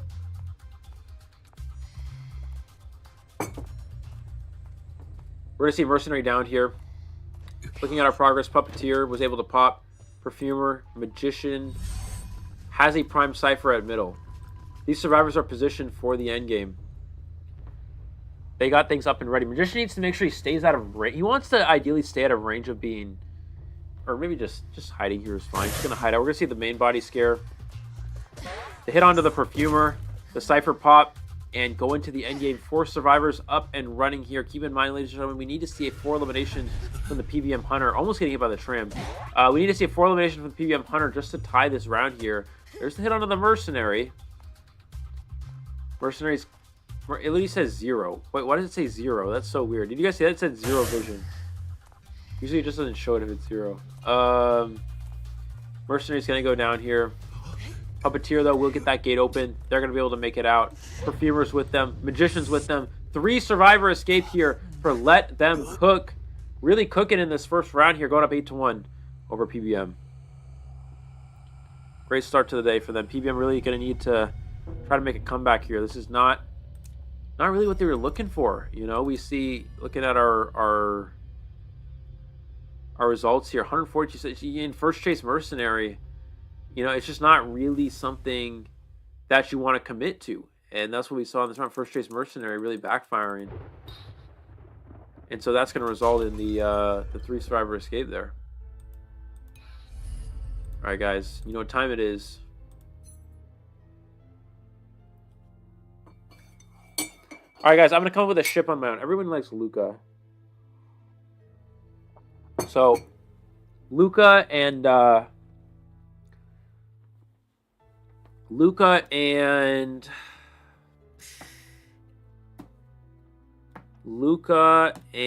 somebody else. Luca and what about Luca and Mechanic? They're both the coders, right? Doesn't your level 280? I don't even think we have a level 280 on our server. Are you actually? Pretty sure we don't have a level 280 on our server. What about Luca Norton? Guys, what about Luca Norton? Am I gonna get canceled for Luca Norton? What about Eli just stopped? No, I didn't even get a chance, bro. I didn't even get a chance. Zuko cutting me off, bro. What about...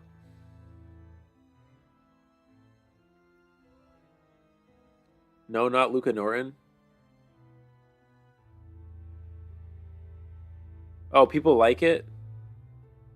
Oh, people will like Luca Norton? Fuck, dude, that's annoying. Okay, Luca and, Wait, what? They said it was... You just said it was good. What? Okay, what about Luca and... Guys, I don't know the names of these characters. Luca and what's another decoder? Postman. What about Luca Postman? What's Postman's name? Is it Victor? What about Luca Postman? They're both kind of decoders, right? They're both mid, but...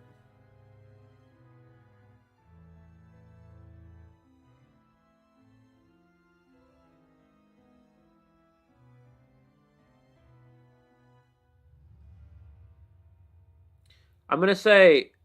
I'm really scared to get canceled by talking about Luca ships. Let's say, that's normal. Victor isn't a decoder. No, Postman is a decoder. Decoding. The reason why people used to play Postman is because of the decoding letter. Back when Postman had a 20% decoding letter buff, Postman was literally used as a decoding character. Nowadays, he's more support, still slightly decoding, but he still qualifies as a decoding / support character in competitive meta. Alva Tracy. Yeah, I underestimate, dude. Dude. Okay, I'm gonna say, guys, I'm scared.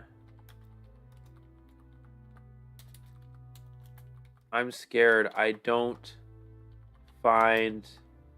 Is it Luca with a C? Luca attractive anymore? What do I do?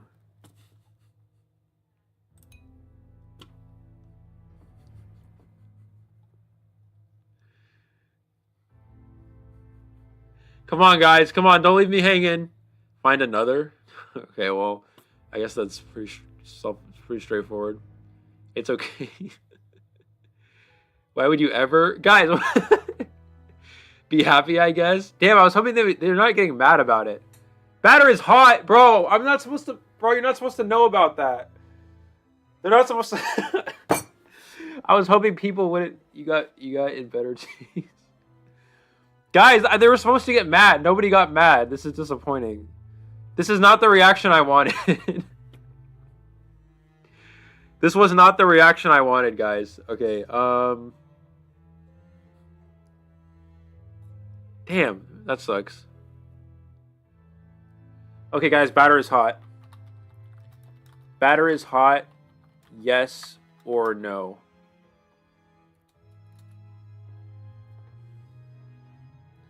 Guys, there's only one correct answer for this. There's only one correct answer for this question. I'm not going to say what, but there's one correct answer. Suka says yes, yes. All right, guys, we got it. We got our answer, guys.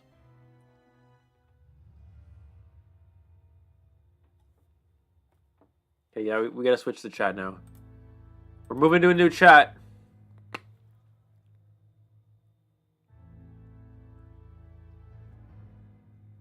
Okay, guys, what do we say now? What do we say now? What do we do? What do we do? What do we do? What are we in? Server 1? What do we say? We know. You guys don't know. You guys don't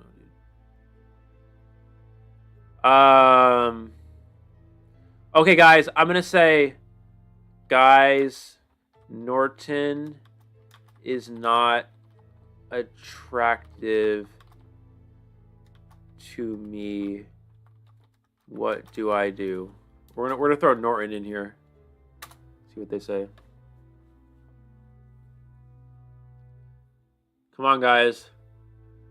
We need thoughts, guys. Someone help me out, guys. This is a therapy session. I don't know what to do. I don't find it's so real. Someone just said so real.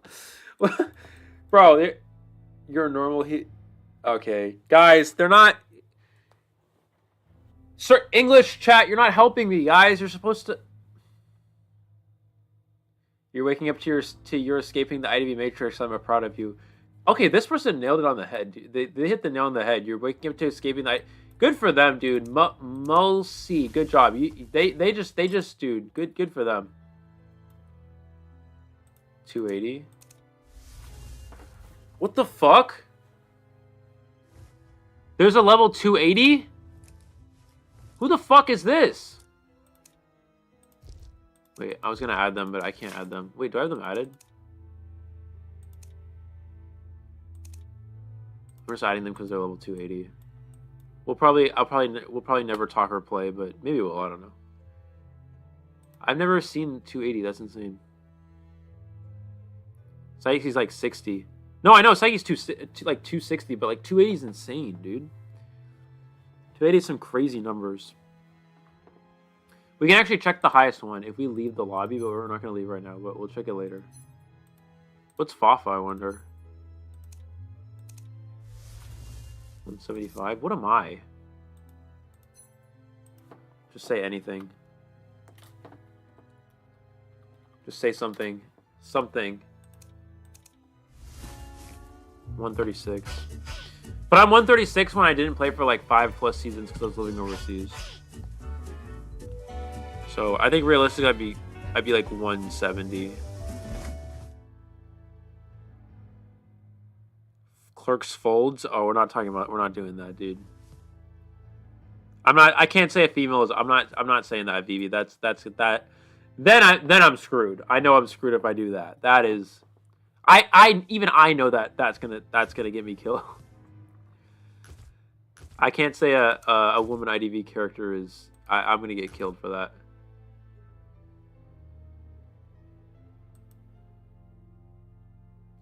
Let's get Chopper here. What do they got? Do we have any? They don't have any data, dude. Sucks. Data or data? Is it data or data, guys? What do you say? Say Ada is evil.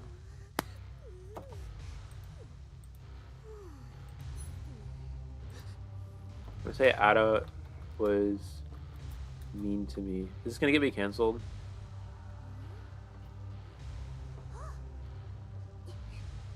Because don't everyone loves psychologists, right? Everyone loves psychologists and patient, right?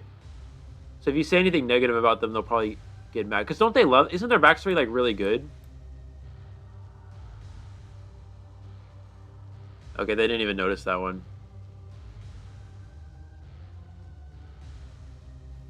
Oh, they're talking about. Okay, they're talking about some controversial shit. We're gonna get out of there real quick. Don't want to get caught up in that.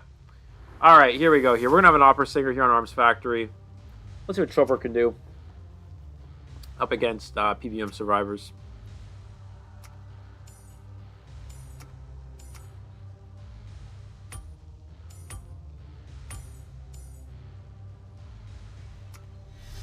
Ada, whatever site. I just say psychologist, but get ready to see Eli's IP. Whatever, dude.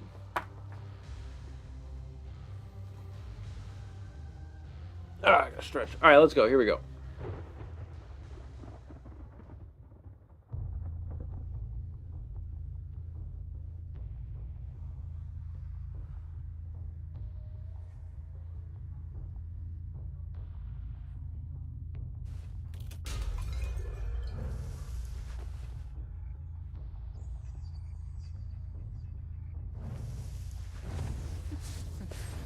Oh, unfortunately, a missed dash to start the game here. Let's see if we recover. Gonna teleport back into the shadow. Looking for the first chase target. This is the... what is that? That is a painter. Oh, he can't dash there, though, unfortunately. That's the same shadow area. So that will put the dash on cooldown there. There's a pallet break.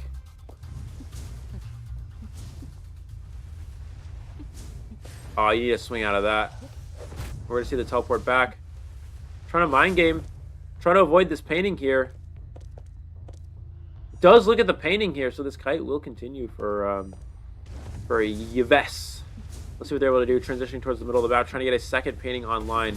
This is another place you cannot dash as the opera singer. Should be able to get a hit here. No, the painting gonna nullify the hit for a second time. And a slow box support here from the female dancer. Nice little setup here for the side of PBM. Good support in the works. Let's see what they're able to do. We're going to see transitioning towards the factory area. We know this is one of the strongest kiting areas. And a flywheel to avoid the swing as well. This kite will continue back into the slow box. Chopper needs to get a hit now, but the pallet's thrown down. The slow box is nullifying his speed. This is an incredible support here from PBM. And now we're going to finally see the first hit, but Chopper really behind. We already see one Cypher Machine down. We see Gravekeeper Cypher should be done momentarily. Dancer, 50% progress here. Finally, we're going to see the down of the Painter, but that did take a while.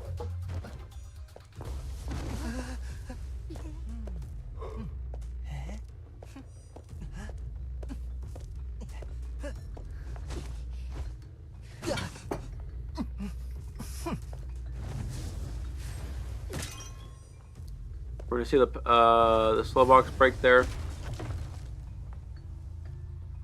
We're going to see the slow box break again here.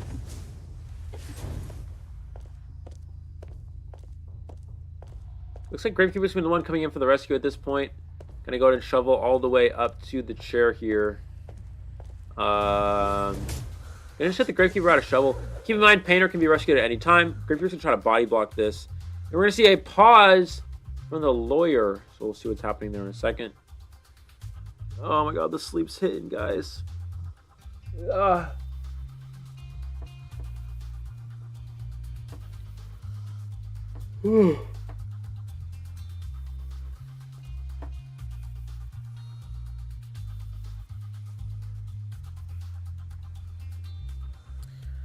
Dude, I am exhausted, man. Let's see if we can figure out what the pause was about.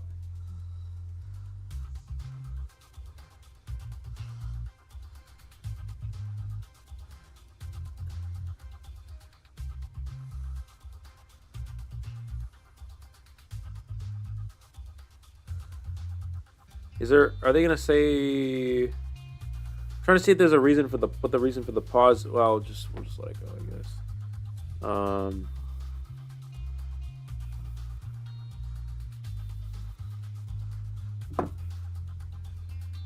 Angel was wait, what? It's 4 p.m. for Eli. Yeah, it's about 4 p.m. It's 4 p.m. for me, but I slept like less than an hour and a half last night. So I'm like really tired. And I also didn't sleep a lot the night before as well. So we had to wake up pretty early to go to my parents' friend's place for Thanksgiving. We're going to see Painter get placed on the rocket chair here. I think this is... He dead on chair yet? No, he's not dead on chair yet. So Chopper TTV having a difficult time here in this match. Gonna at least want to push for a tie with the Cypher progress. One Cypher Machine remaining. Let's see what Chopper can do. Looks like we're gonna see the... This is the Lawyer coming in for the save here. I think Lawyer Mary should be one of the decoding players, since Lawyer decodes faster than most survivors here, but we're going to see the rescue on to the Painter. Painter almost expired. On Chair is going to see the down there, and now we're going to see the Chair onto the Painter, sending Painter back to the Manor. They're not going to have that 4 survivor end queue that they were really hoping for. We'll see the Opera Singer teleport, and the Cypher is not yet primed. Or maybe it is primed. Looks like it is primed. So now if you're Chopper, you wait for your teleport. You literally stand on the Cypher and wait for teleport to come all the way back. If that's the case, and the Cypher is primed. Which it looks like it is. Can we, like, see exactly? Let's see exactly, but... Basically, at this point, just wait for your teleport. Literally just stand here and wait the full 70 seconds. Don't hit anyone.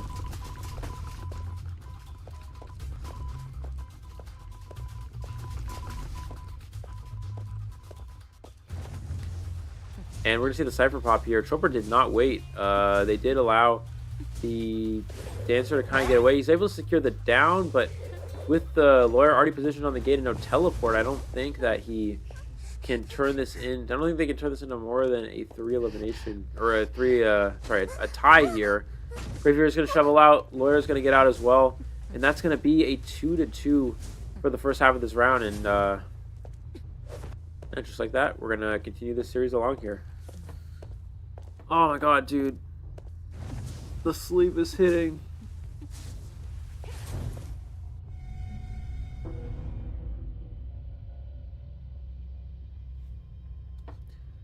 It's hitting, bro. But we're good. We gotta get this match. Oh, bro's an S badge opera singer as well, too. That's cool.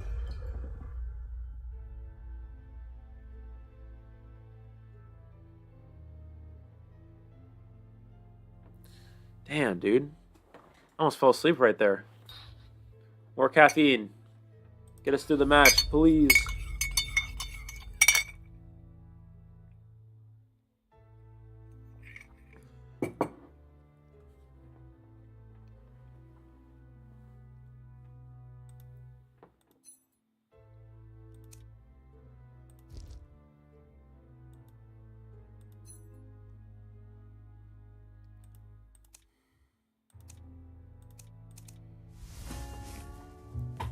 Alright guys, let's is there a way to look at the shop from here? Like, can I open the shop somehow or no, right? I wanna look in the shop.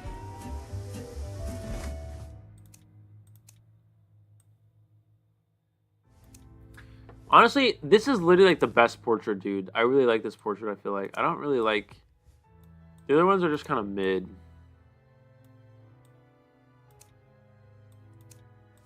This one is good. I mean, clown one's kind of cool, I guess.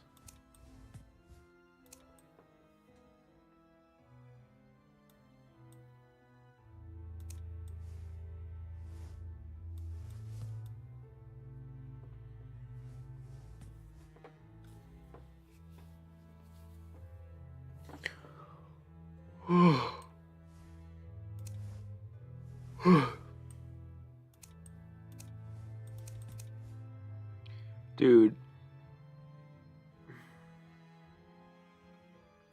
I'm not addicted. No, I'm just trying to get people attention for I want to make sure I can get as many lower bracket matches in as possible. Would be a good portrait frame for this one, guys. It's supposed to be, what is that? Is that Thanksgiving? 2021? I didn't even know I had that.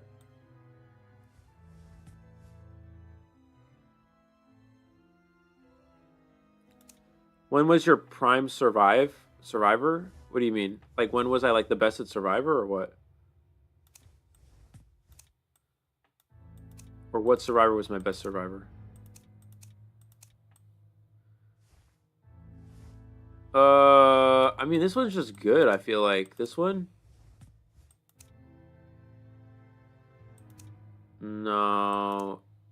I mean, this is the best portrait. This is the best portrait frame in my opinion. What is this called for, right? Wintry Harbor. This one is really good.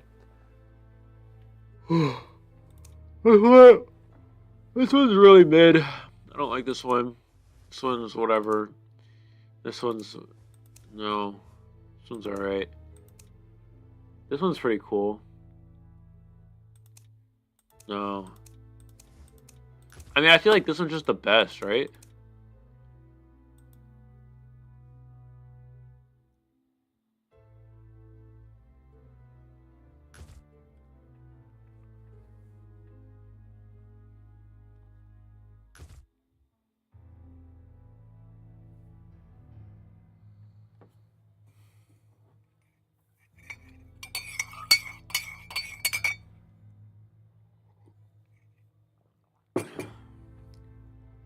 Best season playing Survivor. My best season for Survivor was COVID. And that was season. I'm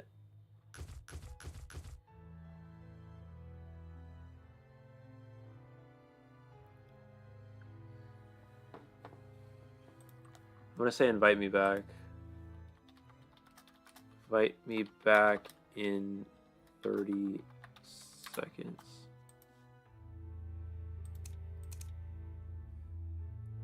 I think we go here, here, no, here, season review.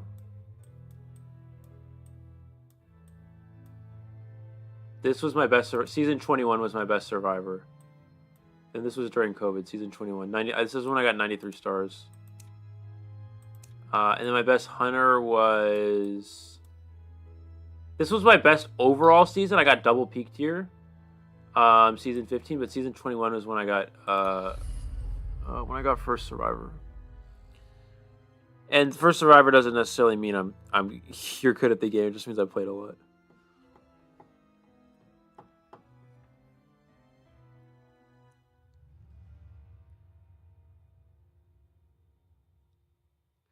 Beginning of 2020, yes. No, it would have been beginning / middle of 2020 because the thing is, it was like right when I graduated high school.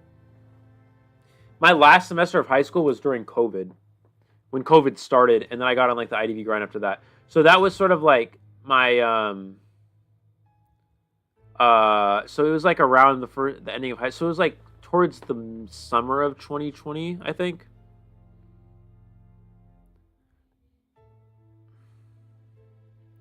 Who played Hunter on my account? Nobody plays on my account, dude.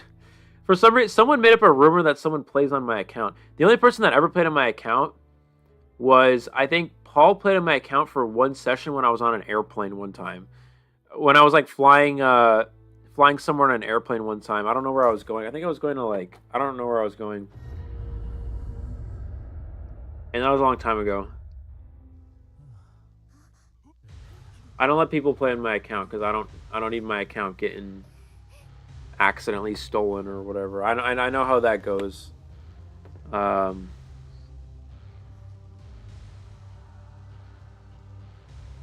many people got their accounts stolen. I'm not really trying to let that happen.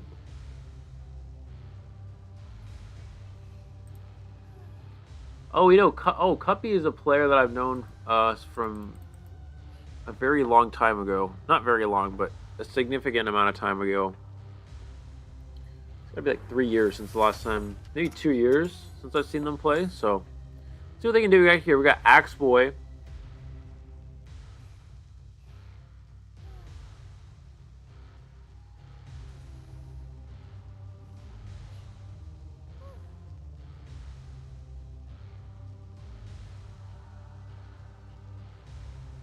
Didn't Ray play on my account? I think Ray played on my account. Yeah, but when Ray played on my account, I was like Elk or something. I wasn't even...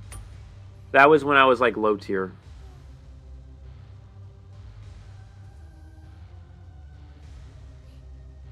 Or maybe not Elk. I was low tier when Ray played on my account.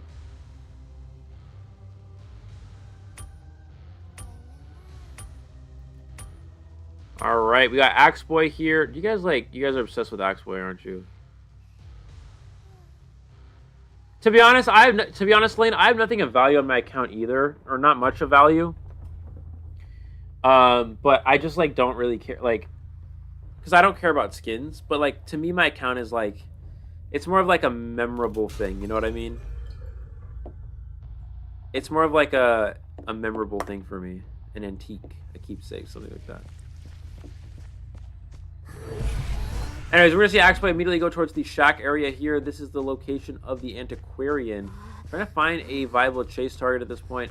Looking around the Big Rock area, does not see one here, but does now catch sight of the antiquarian. Let's see what they're able to do here in shack. There's the pallet drop. Gonna see a pretty fast pallet breaking speed build here. There's a missed flame though. Can antiquarian get the stick?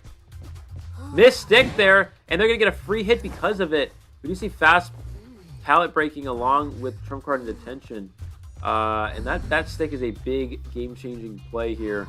Let's see how this antiquarian can respond. Runs into the hunter and just gets the down. Antiquarian, unfortunately, with some missteps there. Good mind game from the Axway, able to secure the kill, the first down onto the survivor, and not a lot of cipher progress to be done here at all. And this is looking really well for the Axboy at this point.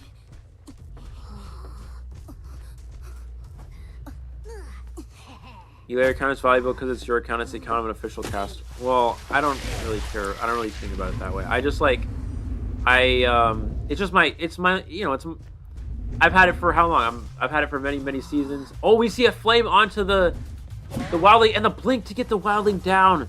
And this Axboy is really off to an excellent start here. I just think of it as like something that's like, you know, it's a journey for me, right? It's a whole journey that I've gone through in this game. It's not something I ever want to lose, you know, so. There's the flame. Nice dodge from the barmaid. Almost able to get that hit there. And now the rescue will be after half, though, which is really bad for the survivor side. Wildling is down. Still 5 ciphers remaining, and Antiquarian being dead on share. This is really working out into the Axboy's favor here. We're going to see going to this next pallet. Swing and a miss of the pallet here. Antiquarian trying to live as long as possible. The flywheel. Whoa, flywheel into a flip there. What a beautiful play from the Antiquarian. Flywheeling the flame and flipping the wall to avoid any sort of damage. I think the Axboy did not expect. I did not expect that at all. And now we're going to see a mind game here. Antiquarian baiting. Does get the stun in addition to the flame there. That is a great play from the Antiquarian, who should be able to make it to this pallet here. She should not be camping the pallet, but wow, look at the pallet breaking speed there. We're going to need to see one more stick, and she does not use it. I think she had one more, but was not able to use it there. And that's going to secure the down. Now, looking at the cipher progress here, we have 76, and we have 2 people not decoding. So this is really looking good for the hunter. They have 2 ciphers on the, you know, towards the verge of popping here, but besides that, they still need 2 full cipher machines to go. There is no cipher progress here for the most part, and things are looking great for the hunter side.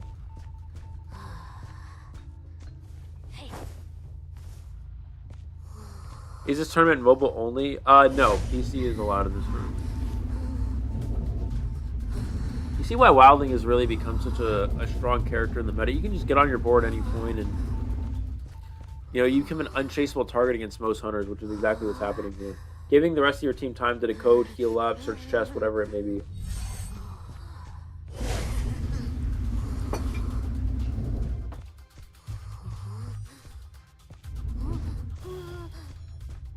Looks like we're going to see a teleport switch here.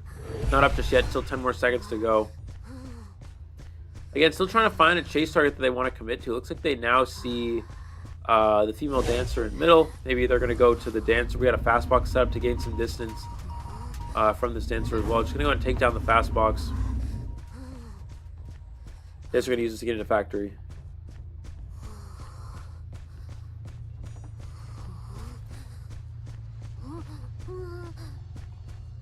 See the slow box set up as well here. Trying to mind game and not able to get the snipe. Now this is great for the dancer. We're going to see a teleport away and maybe commit to the barman. But again, cyber progress for cyber progress for what is it? Let them cook. It's not very far along here. Wait, is it let them cook or is it? Let them cook, yeah, sorry. I'm spacing out. Beautiful flame snipe as well to get the barmaid down. And barmaid's going to be placed on chair. This looks like a potential 4 elimination at the rate this Axboy is playing. If we put PVM right back into the match.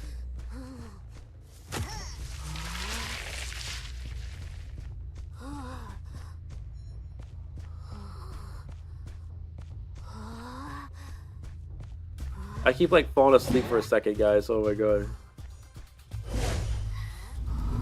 We're gonna get through this though. We're gonna get through this. Here we go. Here comes the Wildling for the rescue. The Flame not able to get it. Going for the Terror Shock. Oh.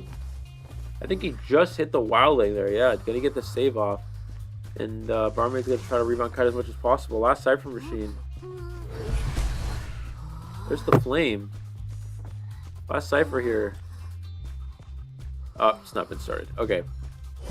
He's not a progress on the last Cypher.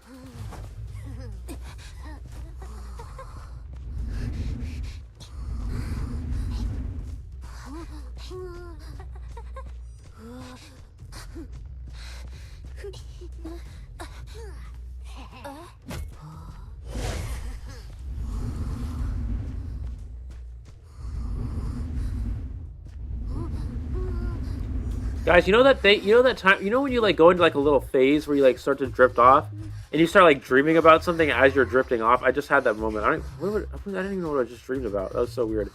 Anyways, we're gonna see the mechanic go for the rescue here. Gets the hit through the body block. We gotta get the energy back up. Hold on, we gotta wake up.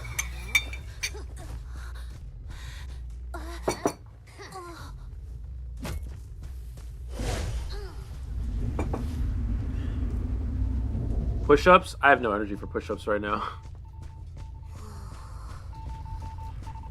I could drop like... I don't even think I could do 20 right now. I don't even think I could do 10 right now. Anyways, let's see. Back to our game here. We're not watching it. This is a live match. This is PVM versus Let Them Cook in the Perswayable Tournament Elimination Bracket. This is a do-or-die match for both of these teams here. We see the Axeboy Cuppy looking for where the survivors are healing. Heal onto the Wildling there. Does find the location of the female dancer, it looks like. And the Wildling boar, I think he sees that as well. So he knows where both survivors are located at this point. Wait, did I call her a mech? Oh my god. I'm so tired I called her a mech. I don't even know what I was looking at. I thought maybe it was a Mexican or something. I don't know. We're going to see the flywheel here. There's the charge attack. Wow, just getting Dancer off the corner of the charge attack. We will see the teleport onto the Wildling, I believe. There is the teleport. Wildling does have the boar, though, and this is why Wildling can be such a strong character. Yet again, it's so hard to chase the Wildling at some points in the game. Wow, gets the snipe onto the Wildling as well. Guys, I'm going to be honest. There was one tournament where I felt like this before. I forgot which tournament it was, but I just had zero energy and I was like dying. I think maybe it was there was one co-write to commentate 3 matches in a row all night. And maybe that was like this. I don't know, but...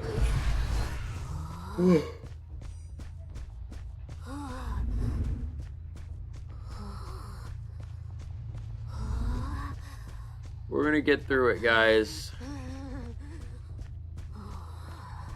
There's the Wildling over in this back area. There's the Flame. Excellent juke from the Wildling.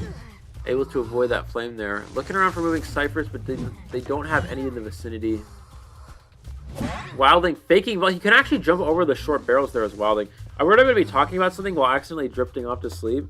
And then I'm just going to like start like saying nonsense or whatever. I don't know, dude.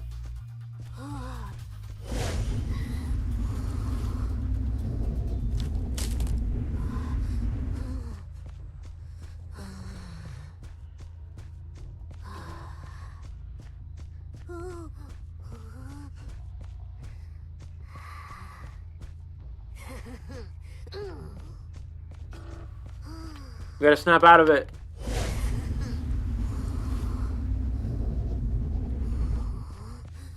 Alright.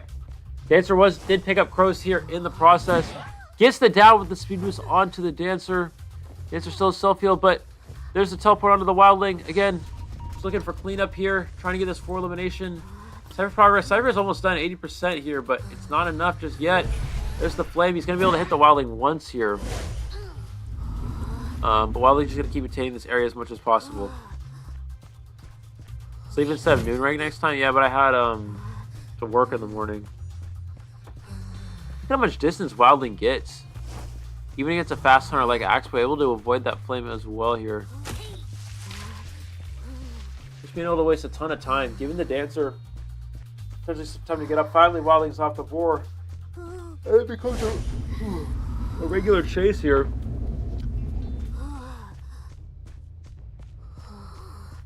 I'm not ranking next session, dude. I don't have the energy for it. I don't. I'm just going to sleep after this. I wish I could rank, but I just don't got it like that right now.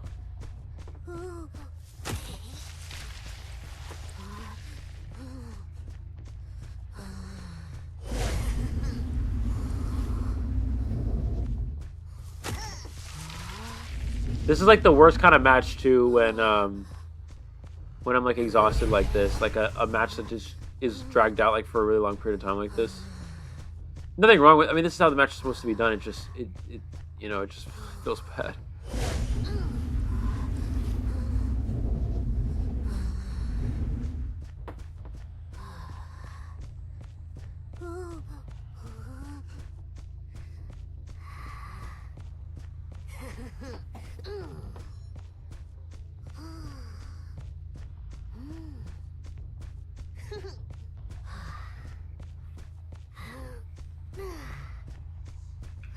Still, again, trying to find which survivor he's going to want to take down here. Looks like it's going to be the Wildling. Now, Wildling is just going to get back on the board. Dragging this out yet again. Okay, I might take like a power nap, guys, while this match finishes. If you guys can watch it, I don't know.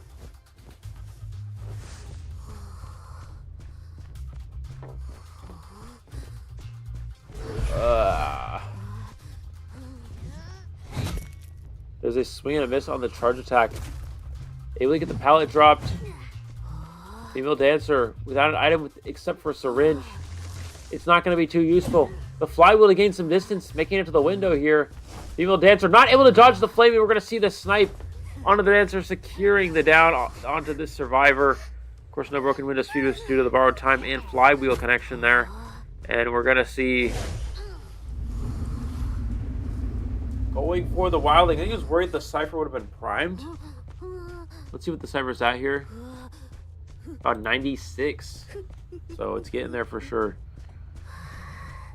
If he left the survivor on the ground, they could have definitely gone for the pop. Problem is now, Wildling has a very good chance of making dungeon.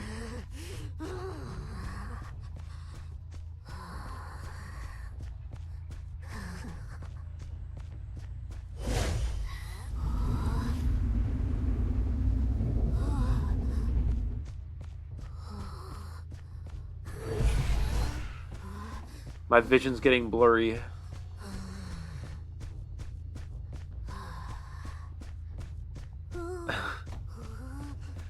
Oh my god, dude, this is ridiculous. How does the point system work? Well, it goes by rounds first. So at first it goes by rounds. Whoever wins 2 out of 3 rounds wins. And if it's tied by rounds in the last round, then it's whoever has the most points overall in the whole series.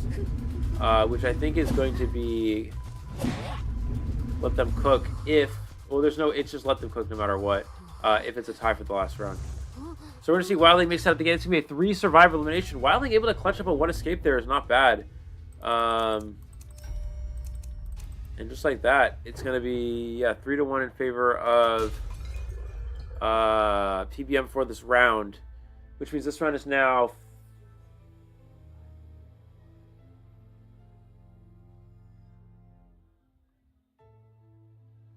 five to 3 in favor of PBM for this round, and then the first round was won 8-1. So basically what needs to happen here is that PBM has to win the last round. If it's a tie or anything else, then Let Them Cook is going to win the last round.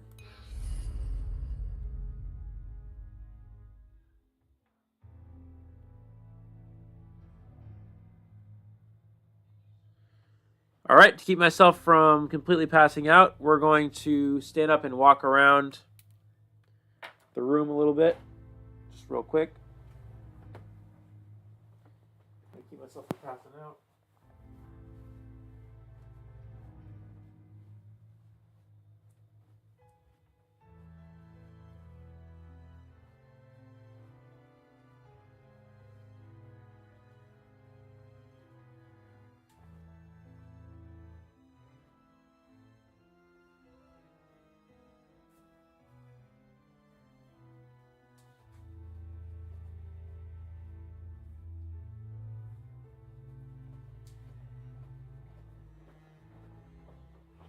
Right, I'm gonna grab a few more pretzels, so that way I can at least eat pretzels, and that'll keep me awake. It'll give me something to do, so I'll stay awake.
Alright, guys.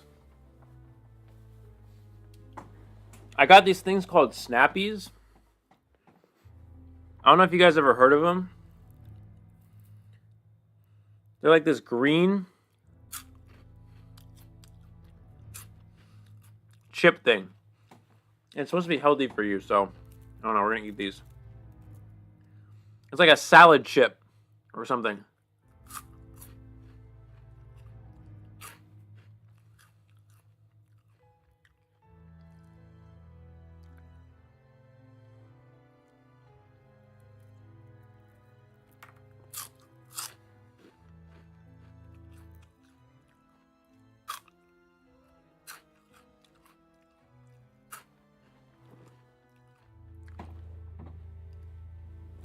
They're like veggie straw. I don't know if they're veggie straws, but they're like veggie chips of some sort. Pretty good, actually.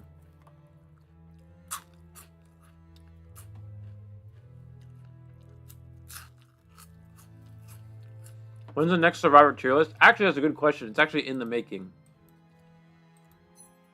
I know that seems surprising. Like, oh, Eli, you haven't posted a tier list in a while. But now that I'm back to streaming a lot more, I'm making Survivor tier lists again. And Hunter tier lists. So those are actually in the making right now.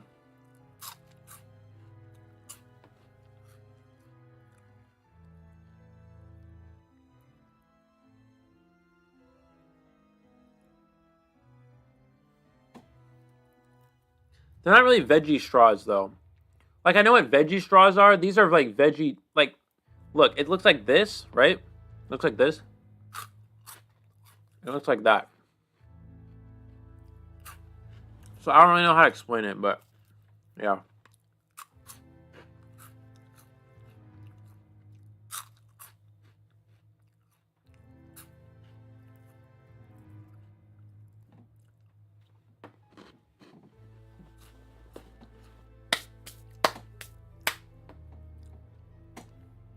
Quite salty, though. All right, let's go back into English 1. Let's respond to someone. Let's respond to someone, guys. Guys, let's respond to someone.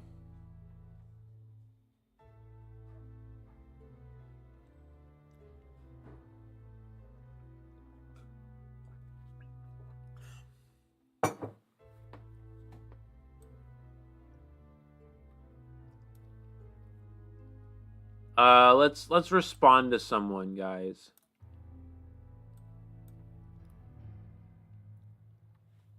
We're gonna disagree with someone's opinion. Let's disagree with someone's opinion, guys, and let's piss them off. All right. Here we go.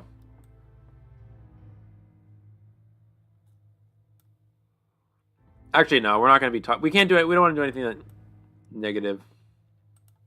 Let's spread positivity. Guys, I love you. Period.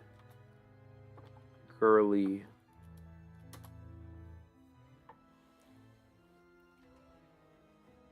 Respond to someone saying something that's totally unrelated to them. What they said. See, when you actually say something positive, nobody cares. But when you say something that they don't like, then they care. Why are people like that, dude? Like, I just said something positive and nobody actually cares. And then watch. I'm going to say something negative. Oh! Guys, look at this. Never mind. I spoke too soon. There's hope for IDV. Desire Melody. Who are you? Just kidding. Winterploy. There's hope for IDV, guys. Shout out to the people who gave us hope. Those people just gave us hope. Thank you, guys. There's hope for the community.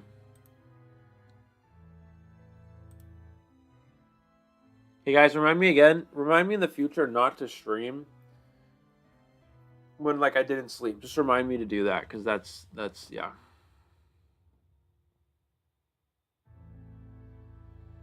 So does everybody just go into the chat and just say happy birthday, Anne, or something? Is that how that goes? IDV people love drama.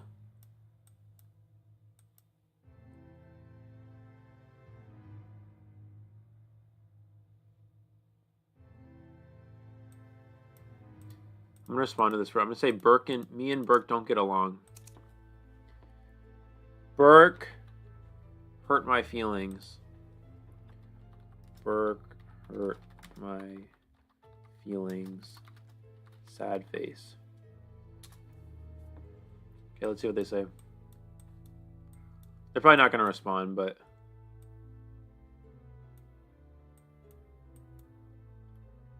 Excuse me, what is this? Excuse me, sir.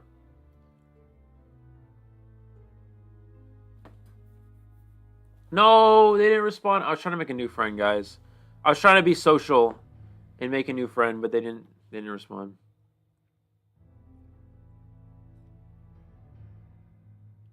Guys, doesn't everybody hate wax artists for some reason? So, like, if I say I love wax artists, let's just say I love playing wax artists.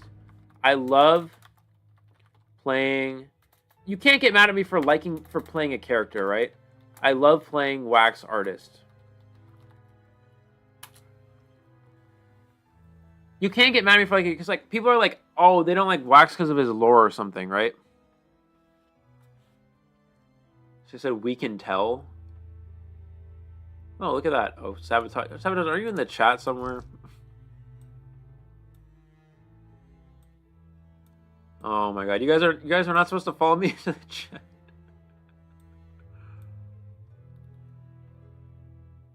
Okay, what? Excuse me, sir. Excuse me. What is that? Excuse me.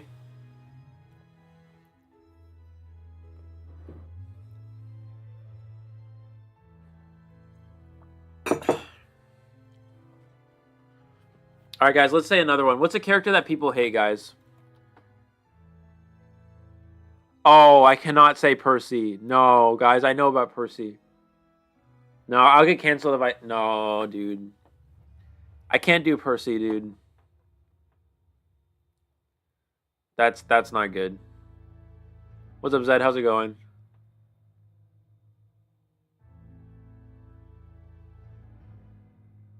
Waxman's always catching strays low-key.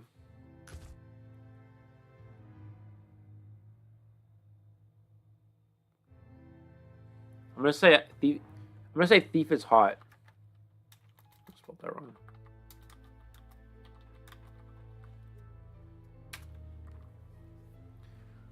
Alright, guys. Thief is hot.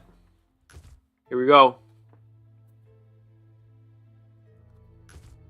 People just love to talk about things. They're just This guy's name is Thief, and we found someone named Thief, and they're just like dead.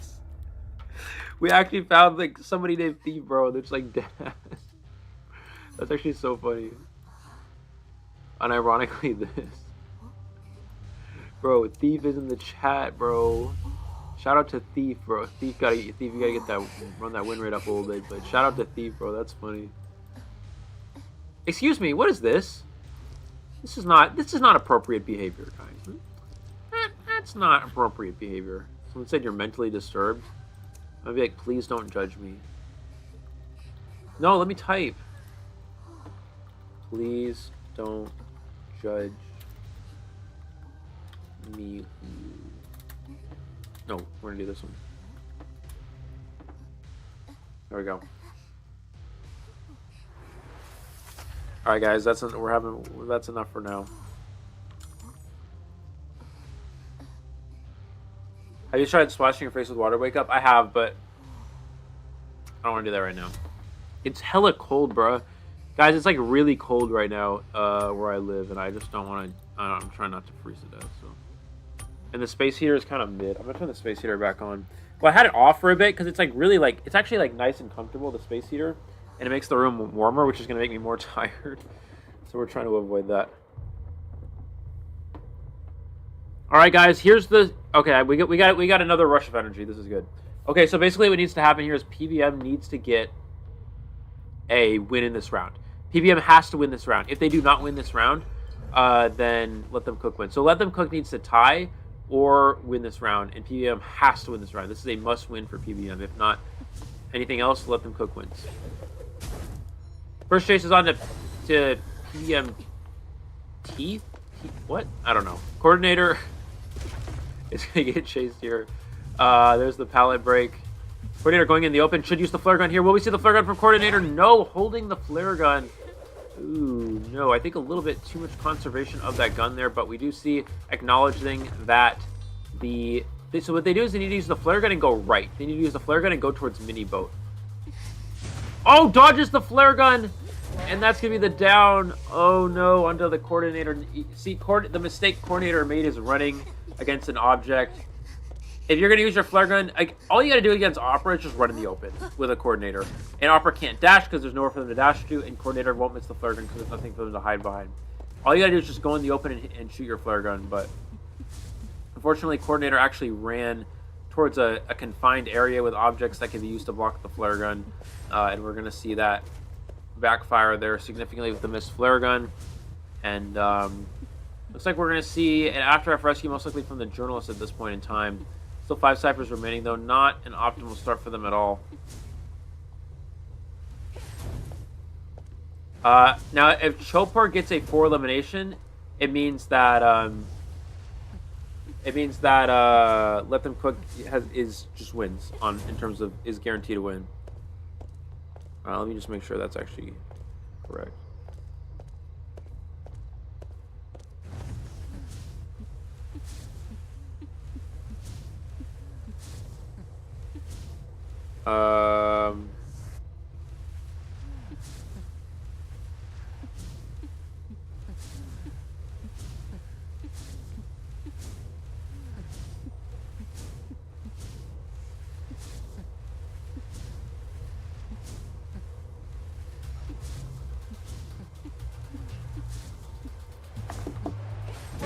We're going to see the speed boost from the Composer here. Gonna get that hit. Was not able to use fly. Oh, Composer had flywheel, but opted not to use the flywheel, interestingly enough. I feel like we're going to see the flywheel there.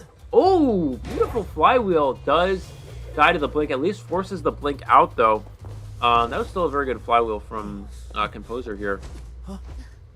And looking at our Cypher progress, we have 30, 60, and 60. Not great progress, unfortunately, here for the survivors of PBM. We're going to see Journalist is going to take that hit. She can make the rescue. A team composition, I don't know, is a little bit interesting. Composer, Journalist is not particularly good, especially when they gave Opera as an option here. We're going to see the Composer get hit here, and it's going to be downed. And onto the chair for the next time. Journalist is the last survivor that can save it. They just do not have enough Cypher progress here at this point. Again, Big Boat's going to pop, but they still need someone to go all the way over to Big Rock and finish that Cypher machine. So they're just behind in progress due to that factor of lack of decoding in the early game here. And it looks like we're going to see Journalist getting caught out. Oh no, the little bro is not able to get the body block. We're going to see the rescue here. And Composer is not able to get away in time.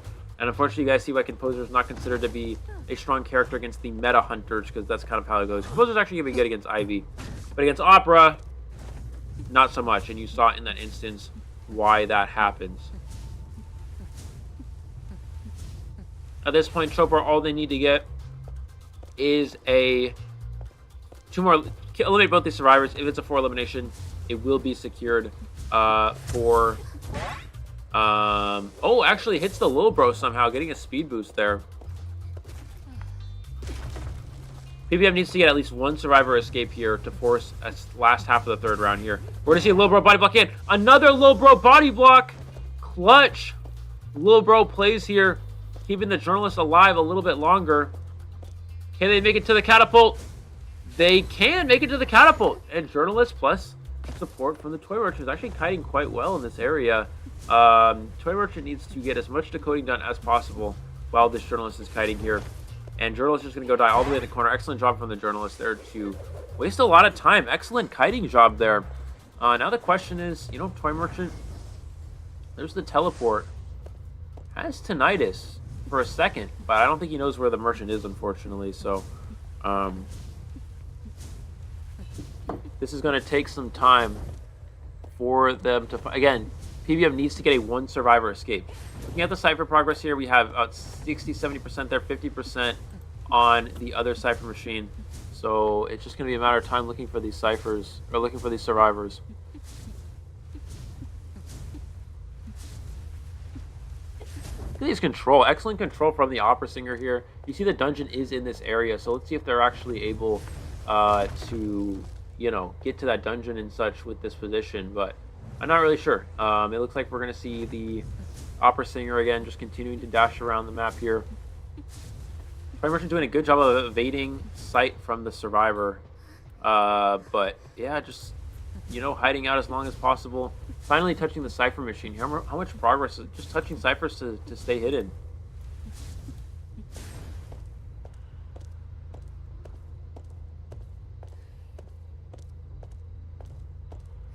Will he be able to find the survivor now? Looks like is able to do so. Or he found the vicinity. I just want to point out, just in case, I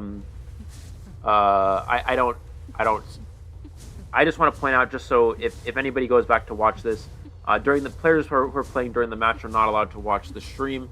I don't know if anybody's actually doing that. I just want to say, if you are playing in the match and you are found out to be watching the live stream during the match, it will actually result in a disqualification of your team. So let's keep that in mind. Just going to throw that out there because I know that sometimes can be an issue. That's something I haven't mentioned yet. So we're gonna keep that out there. So anyways, going to continue chasing onto the Journalist, getting the down. Journalist, I think, does not have self-heal anymore. And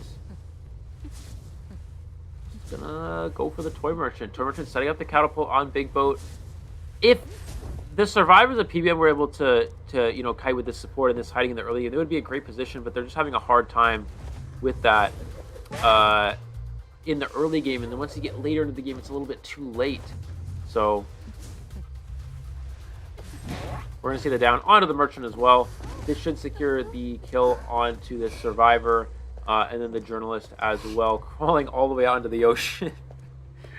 But that's going to secure the down, the 4th survivor elimination. That will be the win for Team Let Them Cook. Unfortunately, that is going to bring an end to PBM's tournament run here. Doing what they could in this event, but that's going to secure things.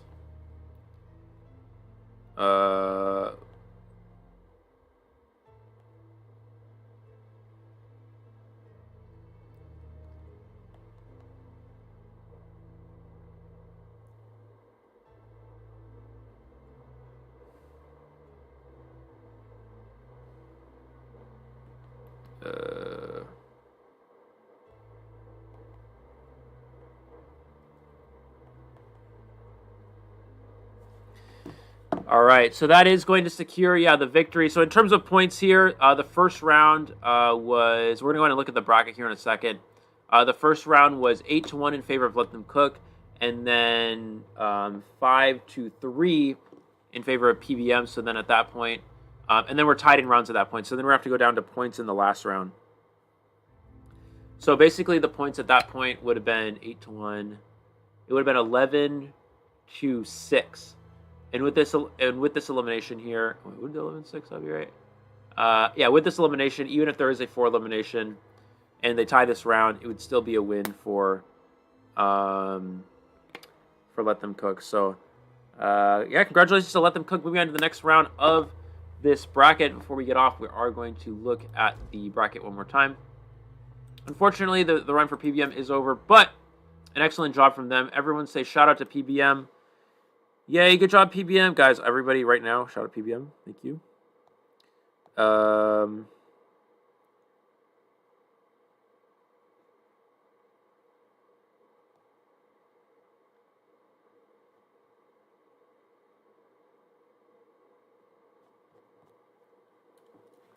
Let's pull up the bracket here.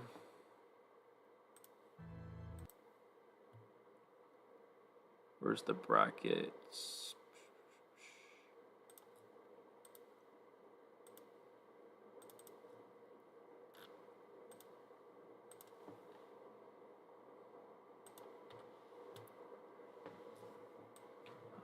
So looking down into our elimination bracket here, we see, that, oh God, PBM and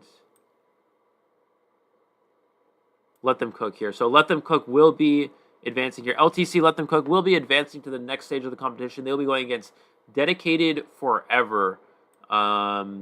They're going to be playing it out to see who will advance to the next stage to play against SOM, and the winner of that will then play against either Rival or any of these other teams that are coming up behind them.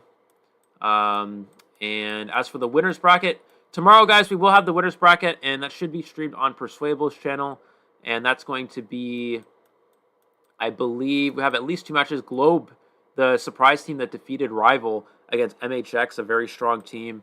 And also, I believe we'll have GSL and Minute Zero playing tomorrow as well. GSL fan favorite team you guys will be looking forward to watching. And then as for these other teams, we're not sure. Size mustn't matter. It needs to wait to see who wins here and then to see who they're going to be playing against. And then Omni and Prodigy, Kismet and BYD. I believe these matches will be played on Sunday, if I'm not mistaken. But we're not 100% sure just yet. We're not 100% sure the exact schedule. But from what I know, Globe and MHX should be playing tomorrow on the mainstream, on Perswayable's mainstream, and then we also have GSL and Minute Zero as well. Where's Fruity 5? I like the name Fruity 5. Fruity 5. Oh my God. Where Fruity 5, girl? Right here. Okay. Fruity 5, dude. I had to get Zesty Eli, Fruity Eli for Fruity 5.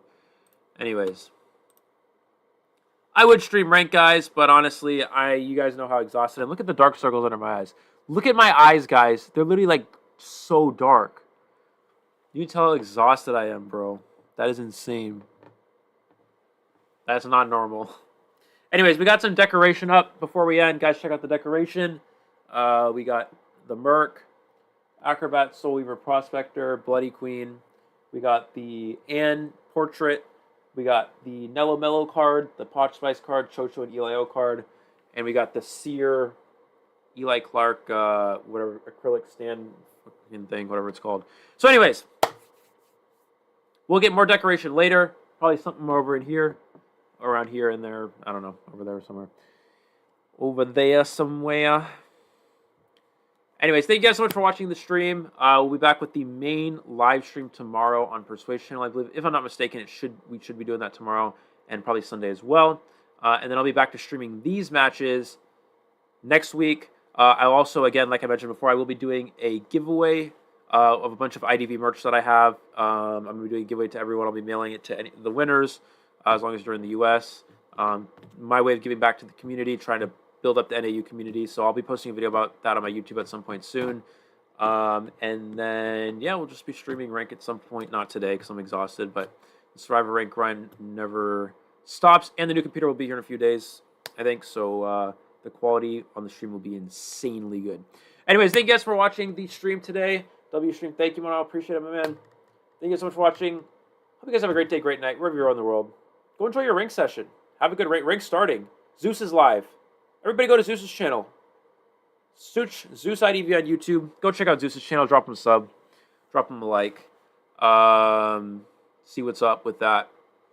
And I'll see y'all later. Hope you guys have a great day, great night, wherever you're in the world. Peace out for now. Thank you all for watching. I'll see y'all later. Bye, guys.